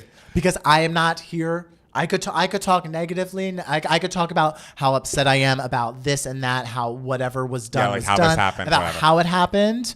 But now is not the time for me to air those grievances because I want to put positivity out there. It's so interesting that you know the time and place to air your grievances because it seems like some people don't. Some people don't. Some people don't. Some people don't. So Some people did not learn lessons from 2016. absolutely. Kim Petras content win. No, I mean she has the same Dr. Luke problem, doesn't she? So why do you want that? Oh, I don't know if some of you are probably seeing that. Got a Kamala Harris ad. Yes, got a Kamala Harris that ad. money. As you should. I love the coordinating colors you're wearing today. Are we I coordinating? A little bit. I have some green. Okay. It's not the exact same shade, but we're in the same world together. Did you see Rachel Chinyeri's opening for Sabrina? Oh, I did. I should mention that after the break. I'm so happy. You know I love Rachel. What an album. I think it was easier to accept him dropping out with all the endorsements. Yes, it's true. Because I was anticipating if he were to drop out, it would be chaos. And it wasn't. It wasn't. We love when it's not chaotic. Yes. It's getting hectic in here. It's getting chaotic. Even the TV show, you watched it and you were just like, I don't like chaos. I don't. Love Your Shirt Palmer. Is it ASOS? No, it's Abercrombie, actually. Abercrombie's been kind of killing with their clothes this season. Okay, cool. Yeah, this shirt and I think the shirt I wore last week, the blue one. Cute. Both Abercrombie. Is that an option for Corey's wedding? It is. This is the other. I realize I think they're both very cute. Thank you. Either one is fine. Great. I realize I bought a shirt from ASOS that's like a blue, like collared polo-y type shirt, but it's like a little wide. And everything. I'm like, maybe I could wear that. It's like same shade of blue as like this. I love Is that it. colorful enough? Yeah. Blue's a color. Sure. Blue's a color. All right. I'm ready for the Maya Rudolph SNL clips. That will be fun. Oh, it's gonna be great. Beyonce, Janet, Mariah would strongly disagree with Pink Pantheress's opinion. Yes, and I'm with them. Yeah. It hasn't been chaos yet. That's true. But I'll take, I mean, if it was going to be chaos the whole time, it would have started today. And it didn't. So we love that. We're doing okay, guys. Oh, God. Oh, God. what a world. What a world. It's just the whole second half is just going to be me taking breaths. I mean, Deep that's fine. breaths. I'm like, wait, what did I watch? Oh, by the way, I'll talk about it. But Michael Smith, I did watch episode 6 of The Bear. Oh, how many episodes are in season 3? I want to say 8, but I don't know. Let me write down because I always forget my news, my give me moments. Episode of The Bear. Episode of The Bear. Episode 6 of this season of The Bear. We're still waiting for the new Mariah album. I'm getting a little impatient because we're now in the second half of the year. Soon will be around Christmas time where all Mariah activity has to be focused on All I Want for Christmas Is You. And it's like, ugh, Why go to the Grammys? Why do all these remixes if you're not going to put the album up this year? At least you're fucking single, MC. We're waiting. I don't want to be, I don't want to pressure. But it has been 6 years since Caution. Yeah. Like, I'm just ready. We're ready. Did you cry? I didn't cry, but I felt. Okay. Yeah. Feeling is good. Yes. Yes. We love feeling. We'd rather have people who feel but don't cry more than people who cry but don't feel. Those people are actors. I know. There we go. An actor himself. I saw someone joke, Mama Tina needs to get Kamala in a sacred video doing her hair. Hey, if it would work, it would work. Y'all get Taylor Swift on that fucking Truly. DNC stage. Get Beyonce performing Formation up there. At Palmer, now you know how I feel waiting for your album. My last album came out in 2021. I had singles in 2022. There will be more music. But again, reminder what 2K Math has been through in the past couple of years. The Patreon has exploded. We're doing watch parties. We're doing TikToks. We're doing a lot. Okay, it's coming. Only have 2 more songs to finish before that Z Future album's done. So yeah. Work on it this if you week. want the album done quicker, we need more free time. Hey! And so we need to quit our regular jobs. Yes! So become a patron. Yes, absolutely. Go to patreon.com/2GayMaths if you want that album to come. If you want that album to be the only thing I focus on besides 2Gay Maths. And whatever this is. And yes, exactly. Then go to Patreon, and so I can be our full-time job. Yeah. That'll be a great day. Oh my God. That'll be a great fucking day. Oh, y'all don't know. It's coming. It's been coming. 11 years. And it's also like, not to kind of going back to our Jade reaction and my feelings about how that has all been handled. Mm-hmm. We love ads. We love ads. We love paid promotions. But like the idea that there are some like influencer types or whatever we do that like literally live off of like, I assume I'm just going to be getting ad revenue every single month. Scary. I'm going to be making these deals every single month. Patreon, it feels like, I have some sort of control. Steady. So it feels steady. I have some sort of like, we can put more shit out on Patreon, make it something that people want to, subscribe to. Yeah. It just feels like a little more like the ad revenue game is not one that I could do full time. I know. That is wild to me. I know. Yes. Yeah. You kids who that's what you're banking on. Me in my mid-ass 30s couldn't be me.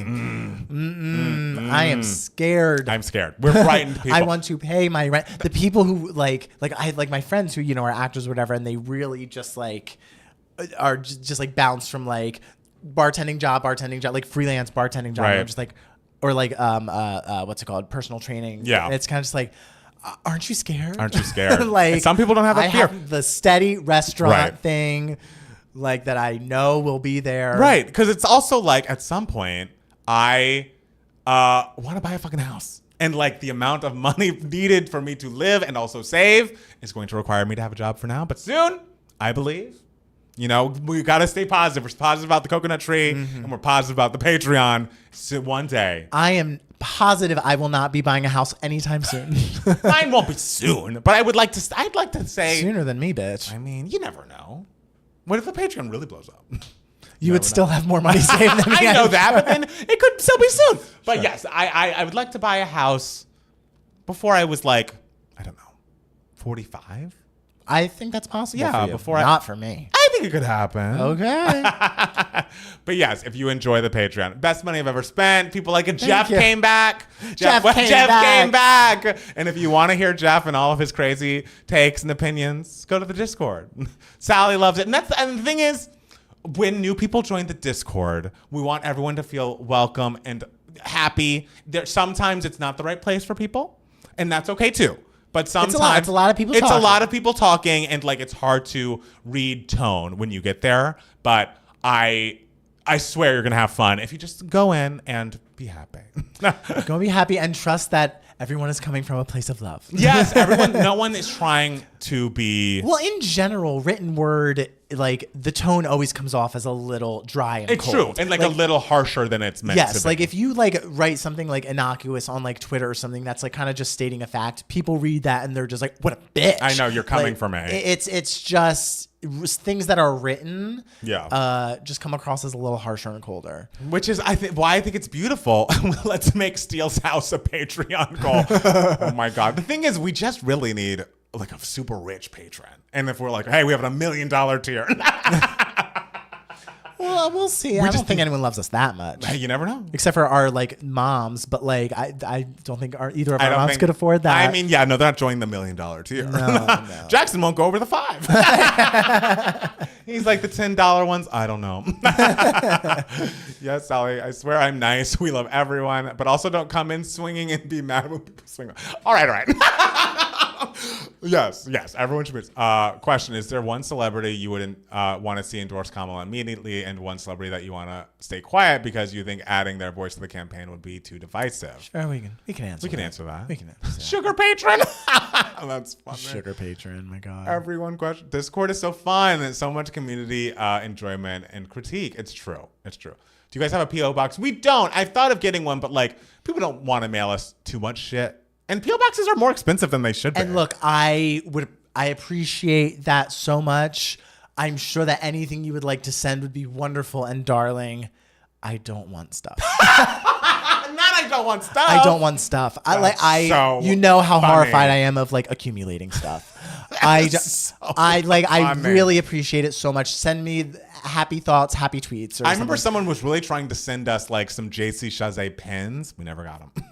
When that video was going around. Oh yeah, the JC Chazé fans loved us for making that video. They did. And we still get comments. We do. We still get comments. They were grateful. It's the opposite of our Leaving Neverland review, where we still get comments. Because every time I see a JC Chazé comment, I'm like, oh, yay. And then everything, we get a Michael Jackson comment. I'm like, oh God, no. Steal money. No, send me money. Wow. What if we're like, this is money only for steal? Yes, exactly. Matt Palmer, don't touch this. No. Pass it along to him. Yeah. Plot twist. People just send you envelopes with cash. We're both doing fine, guys. No one worry about us. And weird. And just note that we are in LA. So when we were talking about buying a house, that's truly $1 million plus investment. Like, it's not an easy place. And it's like, but I also don't want to move anywhere else. Like, I like it here. I like it here. I do. Where would you want to buy a house? Like, I mean, I always look in Pasadena, Altadena, Atwater, but it's just a dream. Sure. Like, because it's just wild. I think Pasadena and Altadena are the two most likely. I mean, Eagle Rock would be cool.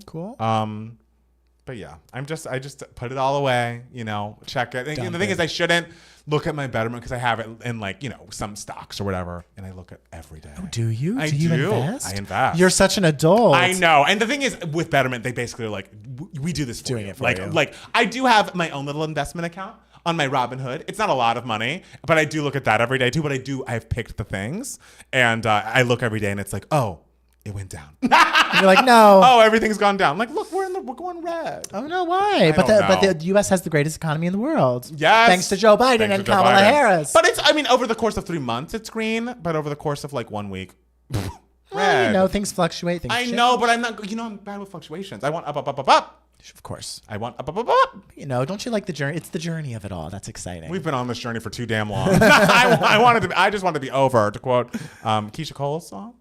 Now I need to find your JC Chazé video. Oh, it's fun. Justice for JC Chazé. Great. It's there. It was what? 2022? Yes. My presence is enough. That's why it's called a gift. Okay.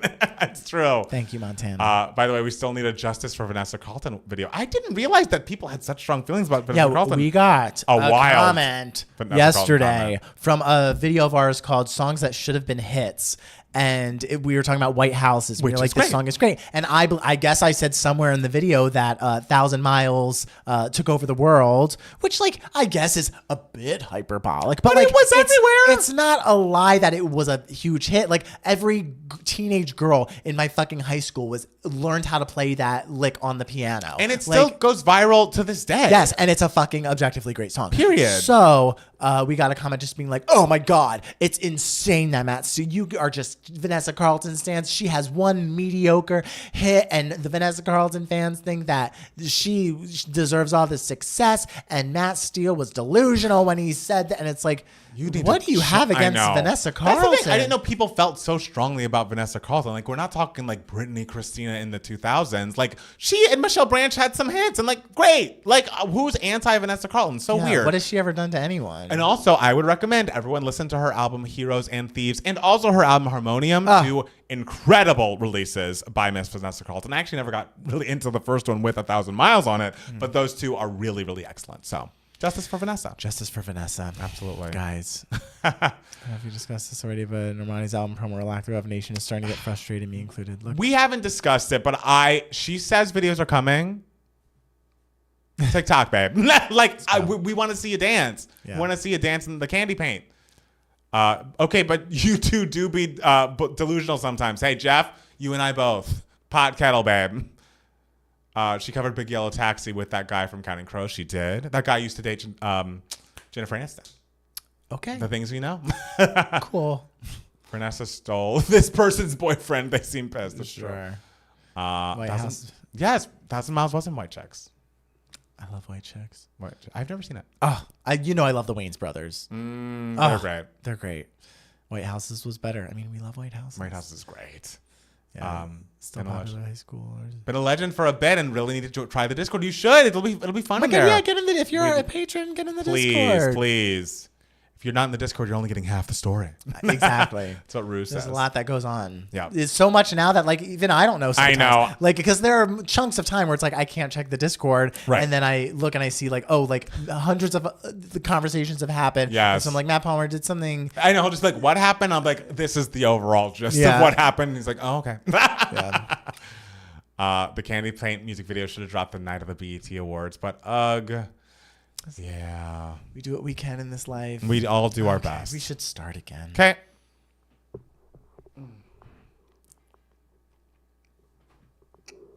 Oh, don't worry, we're back. We are back. And we're about to talk about Big Brother.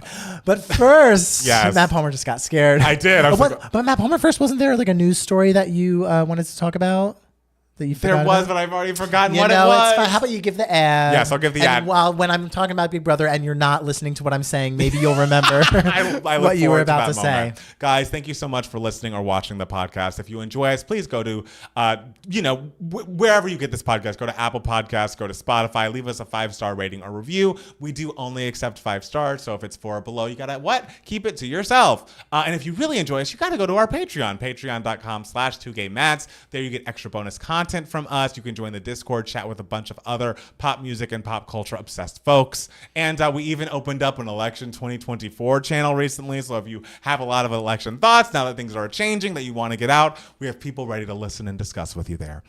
So Matt Steele, yes. What section of the podcast are we in? We are on to Email My Heart, and this is the section of the podcast where we answer any questions that you guys might have. You can be a part of Email My Heart if you email us at 2gaymats@gmail.com. 2 is spelled TWO. Okay, the chat has reminded me. Can I jump in? Yes, you can. We are not on to Email My Heart. No, just for 1 second. It's going to be 1 second. It's not even a discussion. Okay. Rachel Chinariri is opening for Sabrina Carpenter on tour. We've heard me talk so much about Rachel Chinariri and the incredible album that she put out this year. I was so happy about it at the live show that it was giving me moments. But I love the fact to see this girl blow up. I feel like every other week I see a tweet being like, why is she not the biggest thing on the planet? With a clip from the Never Needed Me video. And so it's so exciting that Sabrina has passed along the favor. Sabrina blew up opening for Taylor, and hopefully now Rachel blows up opening for Sabrina. We love Rachel Chinariri. Love her, love her, love her. Congratulations, baby. Okay. All right. Well, now your turn. We are now on to Email My Heart. Yes. You heard the whole spiel. Let's get to the first email. The first email comes to us from Philippa. And Philippa says, hi, Mats. Subject line, top album with no skips. Oh. Hi, Mats. I'm Philippa, a South African girlie living in London. I absolutely love listening to you two. Your podcast is a weekly highlight. Thank you. Oh, thank you. You've probably been asked this question before, but I'm curious to know what albums can you listen to with 0 skips? The ones that come to mind for me are Lord's Melodrama, Madonna's Ray of Light, Garbage's Version 2.0, and Coldplay's Parachutes. What are yours? And another question for Matt Palmer. I'm probably a basic bitch when it comes to Mariah Carey and her music. If I wanted to do a deep dive, what album would you recommend I listen to first? Thanks so much. Okay. Phil. So about the Mariah question, it's tough. But I think Matt Steele says start with Daydream. Is that what you say? I always say if you want to listen to someone's discography, start from the beginning. Okay, but Matt that's how Palmer I felt. doesn't like it when I say that about Mariah. But I thought you told someone to start in the middle for Mariah or something. So I agree with you. I think, sure, it's going to sound very late 80s, early 90s when you get to the self-titled Mariah Carey album out of the way. But if you're looking for the highest highs and the shit you could listen to Music Box, into the Christmas album, into Daydream, into Butterfly. You're really getting a peak of her, of songs you are going to recognize, and her artistry really coming into her own. But if you want the full picture, I would agree with Matt Steele. Start from the beginning. as far as albums with no skips, what comes to mind for you? Are there cast recordings that come to mind even? There are, of course, cast recordings that come to mind. Mostly, like, you know, the most perfect musicals ever, like The Guys and Dolls, The Fiddler on the Roofs, the Music Mans. But in terms of pop music, in terms of like ones where there are like absolutely, I will not skip any of this, not even like a split second. Yeah. Even like some of my favorite albums, I'm just like, ooh, I would like to skip this one song, Yes. even though I like it. I don't really need this right now. But I will say, and I don't know if I would even call this her best album anymore, but I think B-Day is skipless. I think Original version. Not deluxe. Sure. Yes. B-Day by Beyonce is skipless. Every song, and I know you're a little critical of Ring the Alarm, even though I would put Ring the Alarm near the bottom of like the album. Yes. I still would not skip it because it's really fun. like I don't think there are any skips on B-Day. I think for me, if we're going with a Beyonce album that's skipless, I think I would say maybe Renaissance first. Okay. I mean, Lemonade's in the conversation. I'm like, is there a song on Lemonade that I don't like? Do you skip forward? No, but I fucking skipped the Sandcastles. So yeah, Renaissance. Okay. Renaissance for Beyonce. But sometimes do you skip I'm That Girl in Renaissance? I don't really. Really? Not anymore. I think at the beginning I did, but I don't really anymore. So I think if we're talking about skiplessness, I would say that Renaissance is my Beyonce pick. B-Day, if I'm in the mood for Ring the Alarm, would obviously be a skipless one for me. Butterfly by Mariah Carey is, of course, the first one that comes to mind. That is an album that...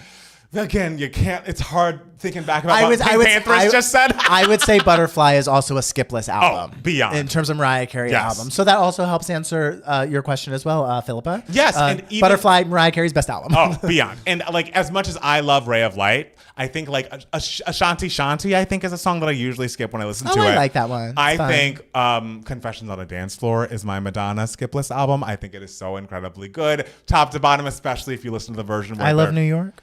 Look, I Love New York has some clunky lyrics, but I, like you with Ring the Alarm, I think it's fun. Okay, fair. I think it's fun. Fair. And so I enjoyed that one. I'm trying to think of others. I mean, Blackout by Britney, I would call skipless. Blackout by Britney is a skipless. Absolutely. Album. Even if there are some songs I don't like as much as others, I would call it skipless. I guess to consider an album skipless, it's not so much that like every song has to be perfect or it has to be their best album. It's kind of just like, because no matter who you're listening to, you kind of usually like get to a song where you're kind of just like, oh, I wish it would hurry up and get to the next song, you know, even if you don't skip it or even if you do like the song. But I would say B-Day and Blackout and Butterfly for me are albums where I'm never waiting for the next song to come. Totally. Jagged Little Pill, obviously. Sure. Miss Education of Lauryn Hill. Sure. Absolutely. I'm just looking through my Spotify right now to see if anything else jumps out. I'd almost say Fearless by Taylor Swift, but I don't like Change. Yeah, you don't like Change. Change. But that is very close. That one is very, very close. Does it count as a skipless album if it's the last track? I mean, so you're not skipping it for something else. You're just turning it off ending early. it. Right. I'm just ending it a little early. I don't know. Yes, but also it's a hard ask. Like skipless albums are not easy to come by. I would also say Casey Musgrave's Pageant Material is pretty skipless. Ooh, okay. Let me look at the track list. I'm trying to think of a track I would skip. And maybe also Same Trailer, Different Park. Like, I think those are two truly, truly excellent albums. Like, top to bottom. I agree. I mean, This Town and Biscuits are a little lower than the rest for me. But I think they're wonderfully enjoyable. They're enjoyable. I think they're in the conversation, absolutely. Okay. But skipless is a hard ask. Someone is saying Sour is skipless, I think Jeff said.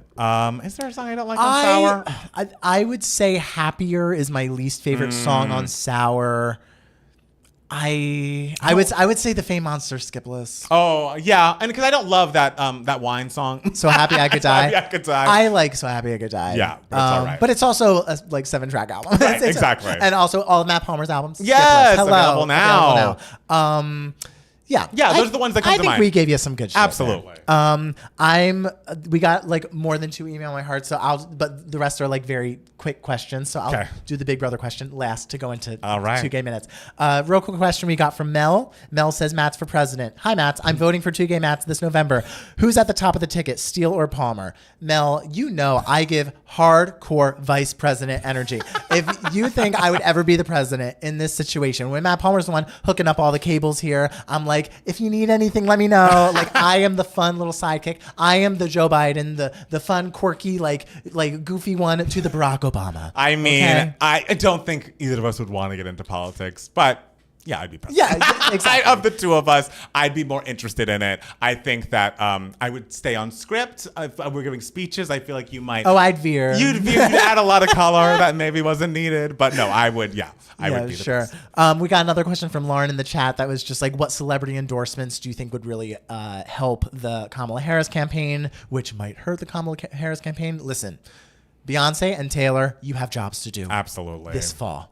Yes. I said it earlier when we turned on this live stream. I want to see Travis Kelce propose to Taylor Swift on the DNC stage. That is how I don't care how gimmicky it is. Get the eyes on that stage and support the hell out of Kamala Harris. Yeah, no, I mean, I think both of them absolutely, but Taylor especially, because my worries are obviously more on the white people side of things, of course, about who's voting for what. So Taylor, and the thing is, you watch that clip of her talking to her dad when she initially is planning to, talk about Joe Biden and endorse him. I feel like she will. Like, I have no doubt in my mind that she will get around to it. But that is the one that I really want. Yes, and Beyonce, I think, will happen. Yeah. I mean, like, you have Beyonce, you have the first black woman running for, like, on the... Right. Not running for president, because that was Shirley Chisholm, but, like, the first black woman, like, at the head of the ticket nominated. Yeah. And so I think that will inevitably happen. Do you think there's a celebrity that could, like, hurt? I mean, I don't know. I mean, there are a lot of people, like, we don't need to hear if Diddy's into Kamala, if R. Kelly's into Kamala, if, Harvey Weinstein's into Kamala. These are all things I don't need to know. Well, Harvey Weinstein can't vote. Great. Diddy, I believe, is out of the country. Yes. And R. Kelly, is R. Kelly in jail? Yeah. Oh, Don't have to worry if Dr. Luke is a Kamala person, I'd need to know. Yeah, Dr. Luke, you can just vote. like we would love to vote privately. Yeah, sure, a private vote. Yeah. And then a public silence. Maybe Katy Perry was like, hey, Dr. Luke, I'll do these songs with you if you fucking vote for Kamala Harris. Well, I bet she would say if you voted for Rick Caruso. Listen. Katie's tough. Listen, Katie will be behind Kamala Harris, I feel. She was very behind Hillary. I think she will be behind whoever she wants to be behind is fine. Okay, so this question is for me. Okay, let me disassociate. This question comes from Nick. Big Brother questions. Sorry, Matt Palmer. I'm sorry, too. Hi, Matt. Hope you're doing well. I found you guys from your YouTube video reviewing Sawayama back in 2020, and I've been listening to your podcast for quite some time now. Thank you so much for entertaining me during my long drives to and from work every week. As for my questions, I've decided to stop holding out and finally start watching Big Brother. Wow. I was in part inspired by Matt Steele's Big Brother rants during the 2 Gay Minutes section of the podcast from when you were talking about last season. I've decided to start with the newly airing season of Big Brother 26 so I can experience watching it as it comes out. But I am 2 episodes in and I'm still very confused about most of what's happening. And there seems to be so much strategy going into every single one of these players' decisions that more seasoned watchers of Big Brother are catching on to, but I am unaware of. Essentially, I don't know who is doing good so far because I don't know what to look out for. Plus, with all the live feeds clips I've been seeing on Twitter, I already feel like I'm somehow 20 episodes behind. Is this normal? Do you have to keep up to date with all live feed content to get the full picture of what's going on? I consider myself a fan of competition reality shows, but I think this format with the 24/7 live feeds and minimal editing is throwing me off. Any advice would be appreciated. P.S. Based off first impressions, my favorite players right now are Angela, Leah, Takor, and Quinn. I'd be interested to know who Matt Palmer's favorite players are off the jump. Okay. It must be Matt Steele. Matt Steele. Yes, I read that incorrectly. Perfect. Nick, you will be overwhelmed. You will especially be overwhelmed. The first 2 weeks of every season are overwhelming if you are following the feeds because it's 16 people scrambling to find any sort of alliance. Everything is in flux. There's like a group of 9 here, and then like 8 of those 9 start another group of 9 here with this one extra person. Call it something completely different. Nothing will be solidified for a little while, but I am happy that you are checking out the feeds because it does does make Big Brother a more enjoyable experience because just watching the show, I don't know how anyone does it because the show just itself is you get so little information, and also it's catering to like an audience that literally, it seems like they just want to cater to an audience where it's just like, watch these people have a fun summer vacation. And it's just like, it's not as enjoyable getting in the thick of it, getting into Big Brother Twitter, even though it's messy and the people drive you nuts sometimes. That's the fun of it. You are essentially everything big competition-wise that happens during the week happens in the first 3 days of the week, and then you have 4 days on the feeds because they need time to edit the episodes. Right. So a head of household already won. The veto has already played. There is a veto winner already, and the veto ceremony is tomorrow morning. And this is before we've gotten the head of household episode tonight. You know, so all of this happens very quickly so they can edit it for the rest of the week. The first 2 episodes were I would not say the worst premieres ever. Great. There was no reason for it to be a 2-part season premiere. Essentially, the first day they moved 8 people in, and then the second day they moved another 8 people in, which they've never done before. It's always been like either a 2-hour premiere or an hour and a half premiere. This could have easily been an hour and a half premiere. Very simply, it did not need to be 2 nights, especially because we didn't even get what we usually get in the first episode, which is everyone sitting down and like having a drink and introducing themselves like to each other. That's a very iconic moment where you learn more about people. I will say the premiere episodes were better this year than they have in the last couple of years because they did not do a live move-in episode like premiere, which they've done the last couple of years, which are just boring and awkward and no one knows what they're doing. You're just watching a bunch of people stand around quietly for 2 hours. So yeah, having the edited season premiere did help in terms of keeping your attention. A question's come up in the chat that I also have. Yes. Is this a part of the 2 game minutes? No, it's absolutely not. Oh, Lord, this is, okay. My heart, darling. So like this season, a problem with this season, like in general, is like they have this twist where they're adding another competition after the Power Veto competition, which just like it feels like bad things could happen from that. But we'll see. We'll see how the season goes. Things don't start really ramping up until like week 3, Nick. So it's a long burn. It's a slow burn, but it really pays off. Yes, if you're excited about the show, I say stick with it. Chat with Matt Steele about it, and I'm wishing you all the best on your journeys. Yeah, and if you're a fan of reality competition shows, like the more like Survivor or like Top Model, where it's like you know what to expect every single episode, someone gets kicked off and everything. It's very simple week after week after week. It is jarring to go into a Big Brother where it's kind of just like wait. But just know the highs on Big Brother are very, very high because there is that build up. But the lows on Big Brother are very, very low because you're just like, sometimes you're just like, what's happening? Right. Nothing. But that makes the highs very high. Okay. So, I mean, I guess we can bleed this into 2 game minutes. Which we're bringing back just for Matt Steele. I didn't even have one this week. So, guys. Housewives of OC is still great. Can keep watching it. Episode 2 is wonderful. All right. Are you ready to talk for 2 minutes about I assume it'll be Big Brother. But yes. Matt Steele, we preps for these in a way that I do not. And this is, we're bringing back an old segment of 2 game minutes where one of us talks about something that the other one doesn't care about for 2 minutes. And Matt Steele has his written statements prepared. 2 game minutes is usually me talking about Big Brother. Are you ready? I am ready for my 2 minutes. All right, get started. I thought you were going to say ready, set, go. Ready, set, go. Monday morning, we awoke to a cast announcement, and my initial thought was, damn, what a bunch of duds. Everyone in their preseason interviews gave stock generic answers and felt like they were saying things in a way they thought America would want to hear, but I was wrong. The 2-episode premiere did not need to be 2 episodes, and I was like, these people seem rather delightful. I won't get into what alliances are happening right now because it's week 1 and it's bound to change. Just fast forward to spoilers. Angela, the 50-year-old grandma, is the first head of household. She tries to set up an alliance of 9 people, and it's making her very stressed.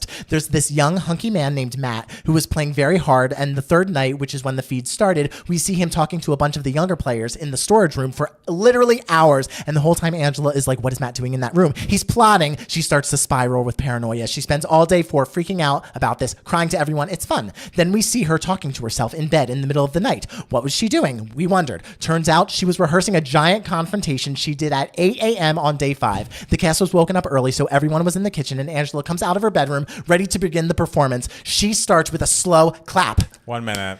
Everyone else, not knowing what she was doing, they start clapping too. Happily, just like, yay. And then Angela goes off. Matt, you must be so proud of yourself. I mean, really, taking advantage of this situation? You are literally taking advantage of a woman twice your age who was sleep deprived and had a responsibility beyond matter. Thank you, crazy eyes. You have these freaking crazy eyes. And for the house, for this beautiful wonder group of people and all the visitors that came to visit me last night, your performance was great. It was absolutely great for a low budget movie. Crazy. She just kept aggressively calling him lazy eyes, saying that Matt verbally threatened her in the room. And she said an iconic line, your words are shit, so stick them back up your ass. Everyone just started staring at her and had no idea what to do. Matt just kept asking what he did and said, and she said, I just said what you did. Are you an idiot? And she said to everyone, I just want to have fun with everyone here for the rest of the summer, except for you.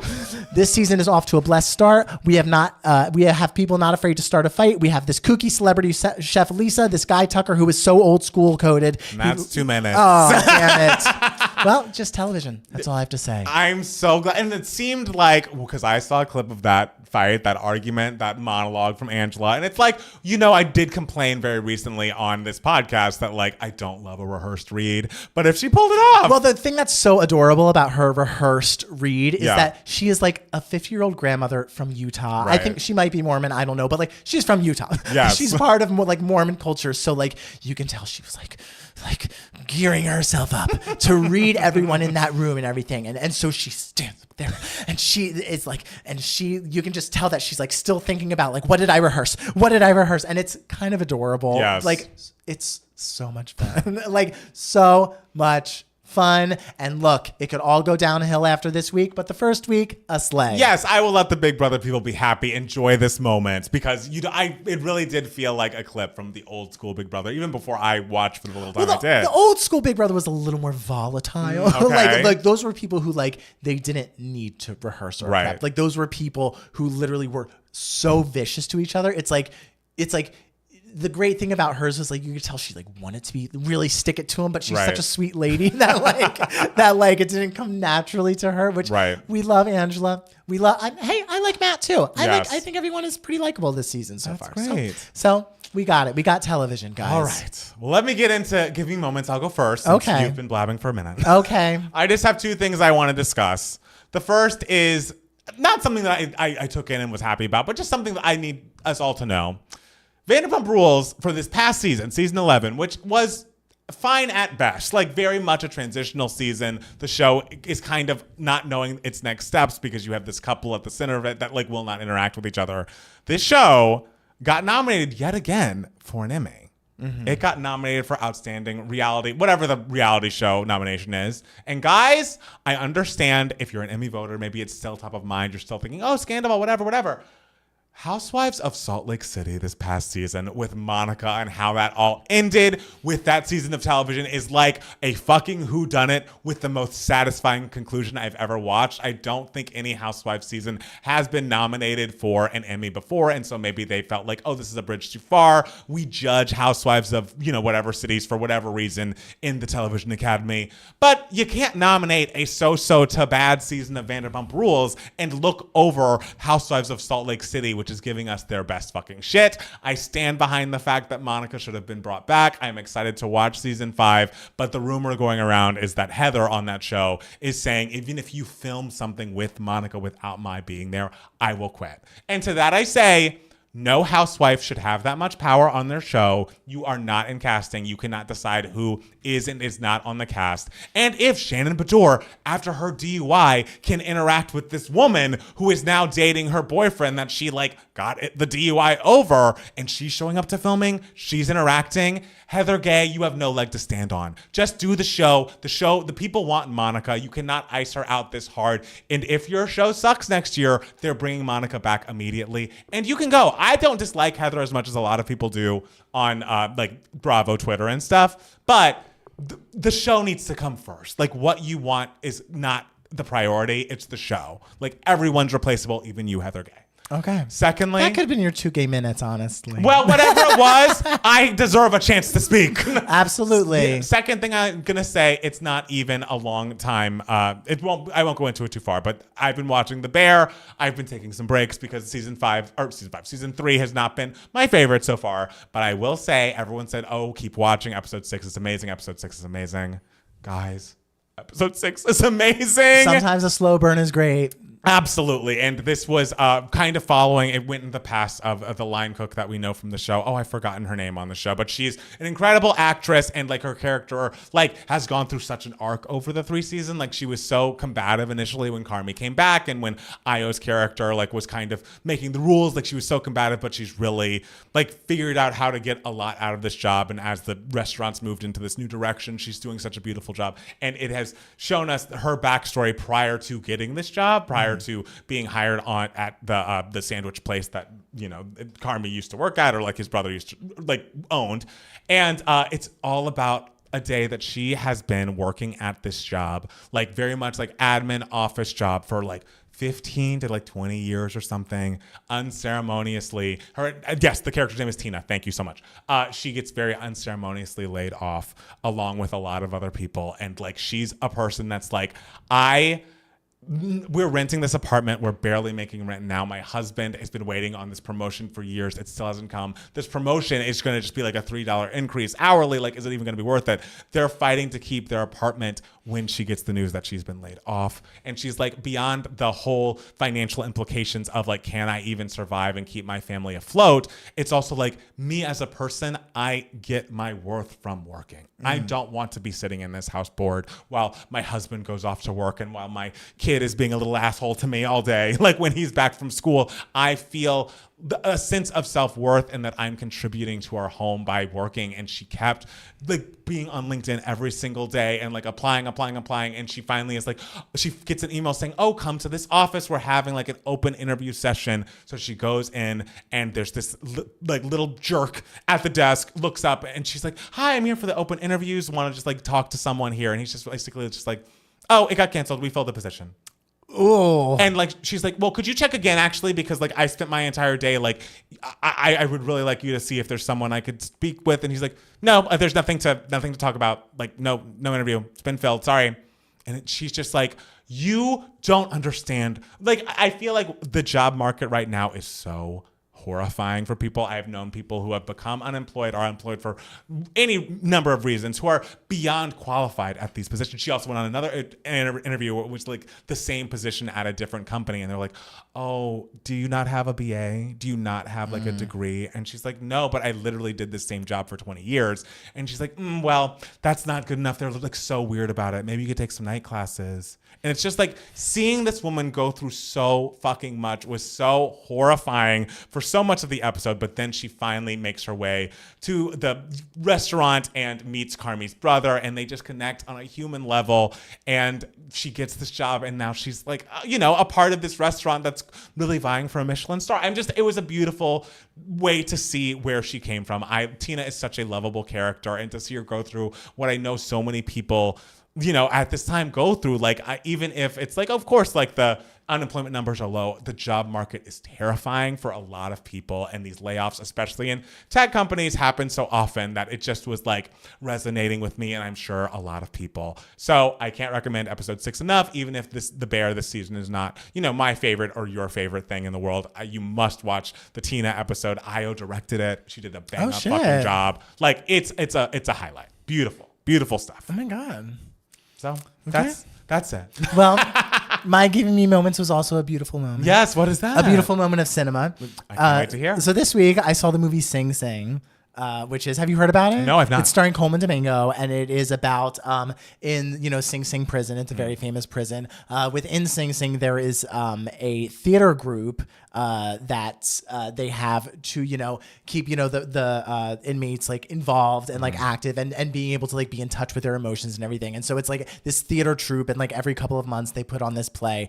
And so it's essentially a movie about that, and it's starring Coleman Domingo, who is going to get nominated for an Oscar for it, I'm assuming. And if he wins, he would be the very first openly gay winner. Oh, please. I love him too. Very exciting. That's so exciting. And he's so fucking good in it. He plays like the sort of like head of the group, who's like really, he's a writer. He's very passionate, and he essentially was found guilty for something a crime he didn't do. And so throughout the process of like helping to run this theater troupe, he is also trying to, you know, gain a clemency, I believe. And so so it's like dealing with all of that. But I have, and it's a fucking beautiful movie. So well done. I really, really loved it. It's directed by Greg Queter. I don't know. Greg, we love Greg. We love Greg. Great. Make more movies, Greg. But the ensemble cast of this movie, because they used actors who were in Sing Sing and a part of this actual theater troupe, and they essentially played themselves. Wow. And like their performances are so stunning, so authentic, so just like lived in. I mean, they're just like the fact that they are just like playing themselves in these roles, going through something that like they actually went through themselves. It feels so authentic. It's like, you know, I talk about Sean Baker's movies, how he casts like such authentic people, and it just makes the viewing experience so exciting and so moving because you don't feel like you're watching like a polished actor. You feel like you are watching just like truly someone like live their life and like see it. Not just because it's a really well done movie, not just because Coleman Domingo is like one of our like finest actors right now, but because the performances by these ensemble members are so good. I really, really hope they get a SAG ensemble nomination. And I mean, I would vote for it in a heartbeat. Like they are so good. Would I like Sing Sing? You would like Sing Sing a lot. Yeah, it's really, really, really great. I saw it's only open in like 1 or 2 theaters in LA right now. I think it opens wide beginning of August. All right. Well, I think I'd like to see it. Yeah, Coleman Domingo is so incredible. What a talent. So great. He's so great. Oh, well, guys, we did it. We made it through another week. This is like our longest podcast. It was a long one. I mean, we had a lot to say. Between Big Brother and the coconut trees. Oh, girl. There's a lot to say. So I don't know. Is there anything else you want to tell the people before we say goodbye? To vote for Kamala Harris. Vote for Kamala Harris. Thank you guys so much for listening and or watching the podcast. And we'll be back next week with more 2 Gay Mats, the podcast. Bye. Bye. Acerbic acid, I think. Isn't Sing Sing the name Mariah named her mansion? She did, because she felt like a prisoner and was forced to sing all the time. And it's also a great part of Housewives of Potomac. I think the first episode of season 6, Karen basically says that Giselle's a crazy person. And she's like, and that's why we went to Sing Sing. and like it never came out why she said that, what she meant. She's like, you know what I mean? Sing Sing. Tell him, Karen. I love Karen. She's great. He always mentions Sing Sing on SVU. Yeah, it's a great movie. Last month, I went to Fisherman's Wharf with my parents, and later we were sitting in my car barking like sea lions and laughing at each other, and it felt like a moment Kamala could have joined in on. Oh, because of the laughing? I do like that, like, she's now known just like as laughing. Like that's and I also love like her speeches over the last couple of weeks. She's not laughed. Oh no, she's like, I'm a serious fucking candidate. I'm gonna be the fucking. She's president. Like, they are not gonna get me for fucking this. And as much as like people are always like, oh, this is just like this fictional thing. This storyline did happen on Veep, and it was great. I know Great. It's so crazy how it's just like people can't handle a woman laughing. Like that was what people like. They were like bashing Hillary. Like they were like, I can't stand her laugh. I can't stand her. And it's like they have the most wonderful, like heartfelt laughs. Yeah. Like I love hearing her laugh. Yes. Like, Christian, who's my least favorite house guest, like of all time, because I don't have a least favorite this season. Oh, Toni Braxton's Secrets to Skiplets. Interesting. Let me look at the track list. You might be right. How are we feeling about Madison's new single, or have you not heard yet? Madison Beer. Madison Beer. We don't really. I don't know. I like Madison Beer's stuff. We have a patron requested video on our Patreon. She's very pretty. Yeah. Mm-hmm. And I really like but the GOOD in Goodbye. I think that song. Oh, okay. Yeah. Love that you have completely different TV interests. We do. That's what makes it work. You gotta, reach across the aisle. Not really. Different only. No, we want the Nikki Haley voters. Haley voters, come over here. Come over. A great song on the opening song on Toni Braxton's Secrets. Come on over here, and I will take care of your every need, 'cause I got love to give to you. Hey. Didn't you not like Secrets?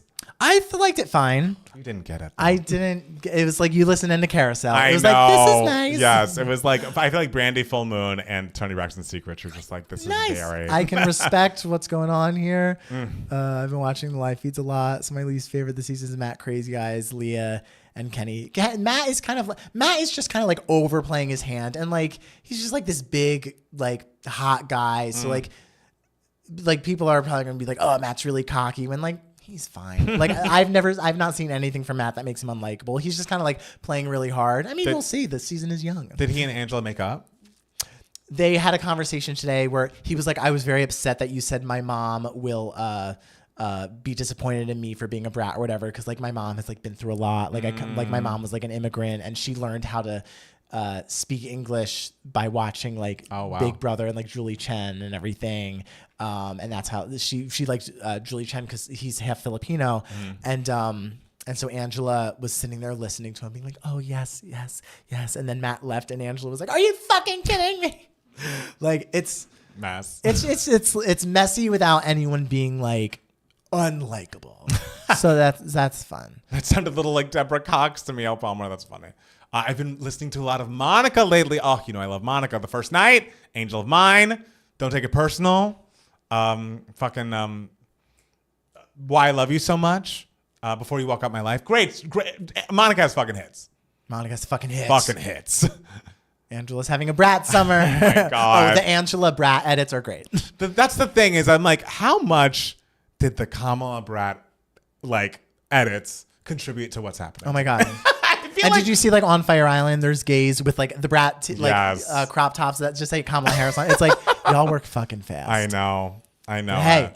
Energy. And the thing is, the Brian Derek to the world, the Pod Save America guys, it's like, you guys must make sure she wins or everyone is coming for you.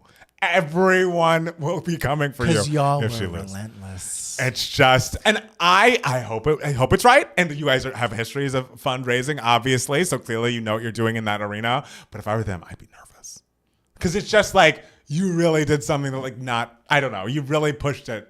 You really pushed it. And I'm excited. I am. Reminder, I'm excited. But I'm just like, ooh, I'm glad I'm not them. I'm glad I am not Pod Save America. Really pushed it.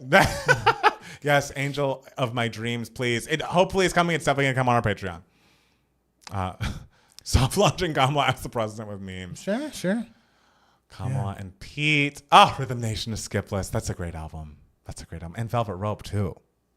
Sure. I'd call Velvet Rope pretty skipless. Yes. Even if there's that one ballad that Every Time, which is great. Why don't you like Every Time? Every time your love is near. I like Every Time. It's just like funny because like it's so saccharine 90s school dance. It's because but I wouldn't call it a bad song at all. I think it's because it was like, okay, Again from 1983, the Poetic Justice song was such a big hit.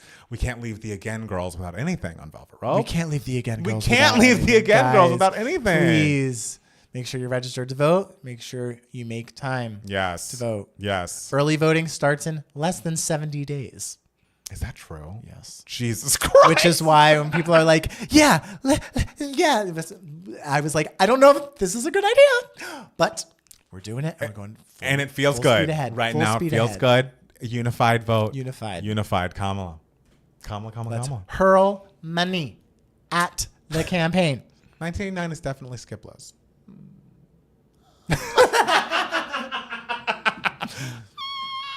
It has the highest highs. That run, very high highs. That run from fucking Blank Space into Style into Out of the Woods. Yeah. Perfect.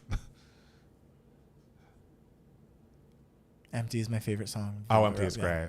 Love Empty. It's my favorite song of Velvet Rope too. Whatever debates next, Kamala's knock it out of the park like 11 to. Oh, she will. I mean, she I'm will. I'm not worried about that. I would not be shocked if Trump truly tries not to debate her. Sure. Like she's gonna kill it. Like that, I'm not concerned with at all. Yeah. Oh. Ooh.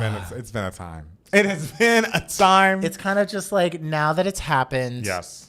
I can breathe. Yes. And I can just be like, okay, we did it. We have a plan. Yes, that I like too. I like that we have a plan. Oh, Jordan says Trump will never debate her. Wow. Well, he sucks. Period. And also, would that not look so fucking weak to you? If the person your party is really hanging his fucking hat on is going to just be like, I don't want him. Let's not have a debate because I don't want to. Like, bitch. Because he has nothing to say. He has nothing to say. He has nothing to say other than just saying like, oh, this was the worst thing. Oh, this was the worst thing. This was the worst thing. And it's like, what are you talking about? You're not offering any policy. You're not even explaining why anything was to you the worst thing. Right. You're literally just saying fucking anything. Yes. Just because even like blatant like lies that like you're lying and saying, like, I remember he was saying, like, oh, Joe Biden wants to cut Social Security. And it's like, no, that's you your want to do platform. that. It's literally your platform. Like, Joe Biden actively has a plan to expand social. Well, Kamala Harris now has a plan to expand Social Security. Oh, Usher Confessions, skip list. I'm like, I don't know if I call it skip list, but it's great. It's absolutely great. And also Emancipation of Amy, fucking skip list. Like, even if Say Something's my favorite, the Neptunes tracks are not my favorite, I wouldn't skip one. Oh, guys. I know. Oh, I know. I know. But we did it. We're doing it. I feel like what's her name, Bowie, on Big Brother UK, when she's in the diary room after telling Tiffany that David was dead, just sitting in the diary room going, "It's a mess," but it's not. It's not a mess. It's unified. There's unification. There's energizing. Positive. We're keeping it positive. Oh. I just love also that entire RNC was about bashing Joe Biden, and they just wasted all of their time. That's a plus with the timing. It's like iconic. That all is swept under the rug. And also, I don't know if I even mentioned it on the podcast. I loved that finally we were getting some coverage on, like, Trump sounded like a fucking crazy person. The idea that y'all thought he was a softer and more unifying Trump.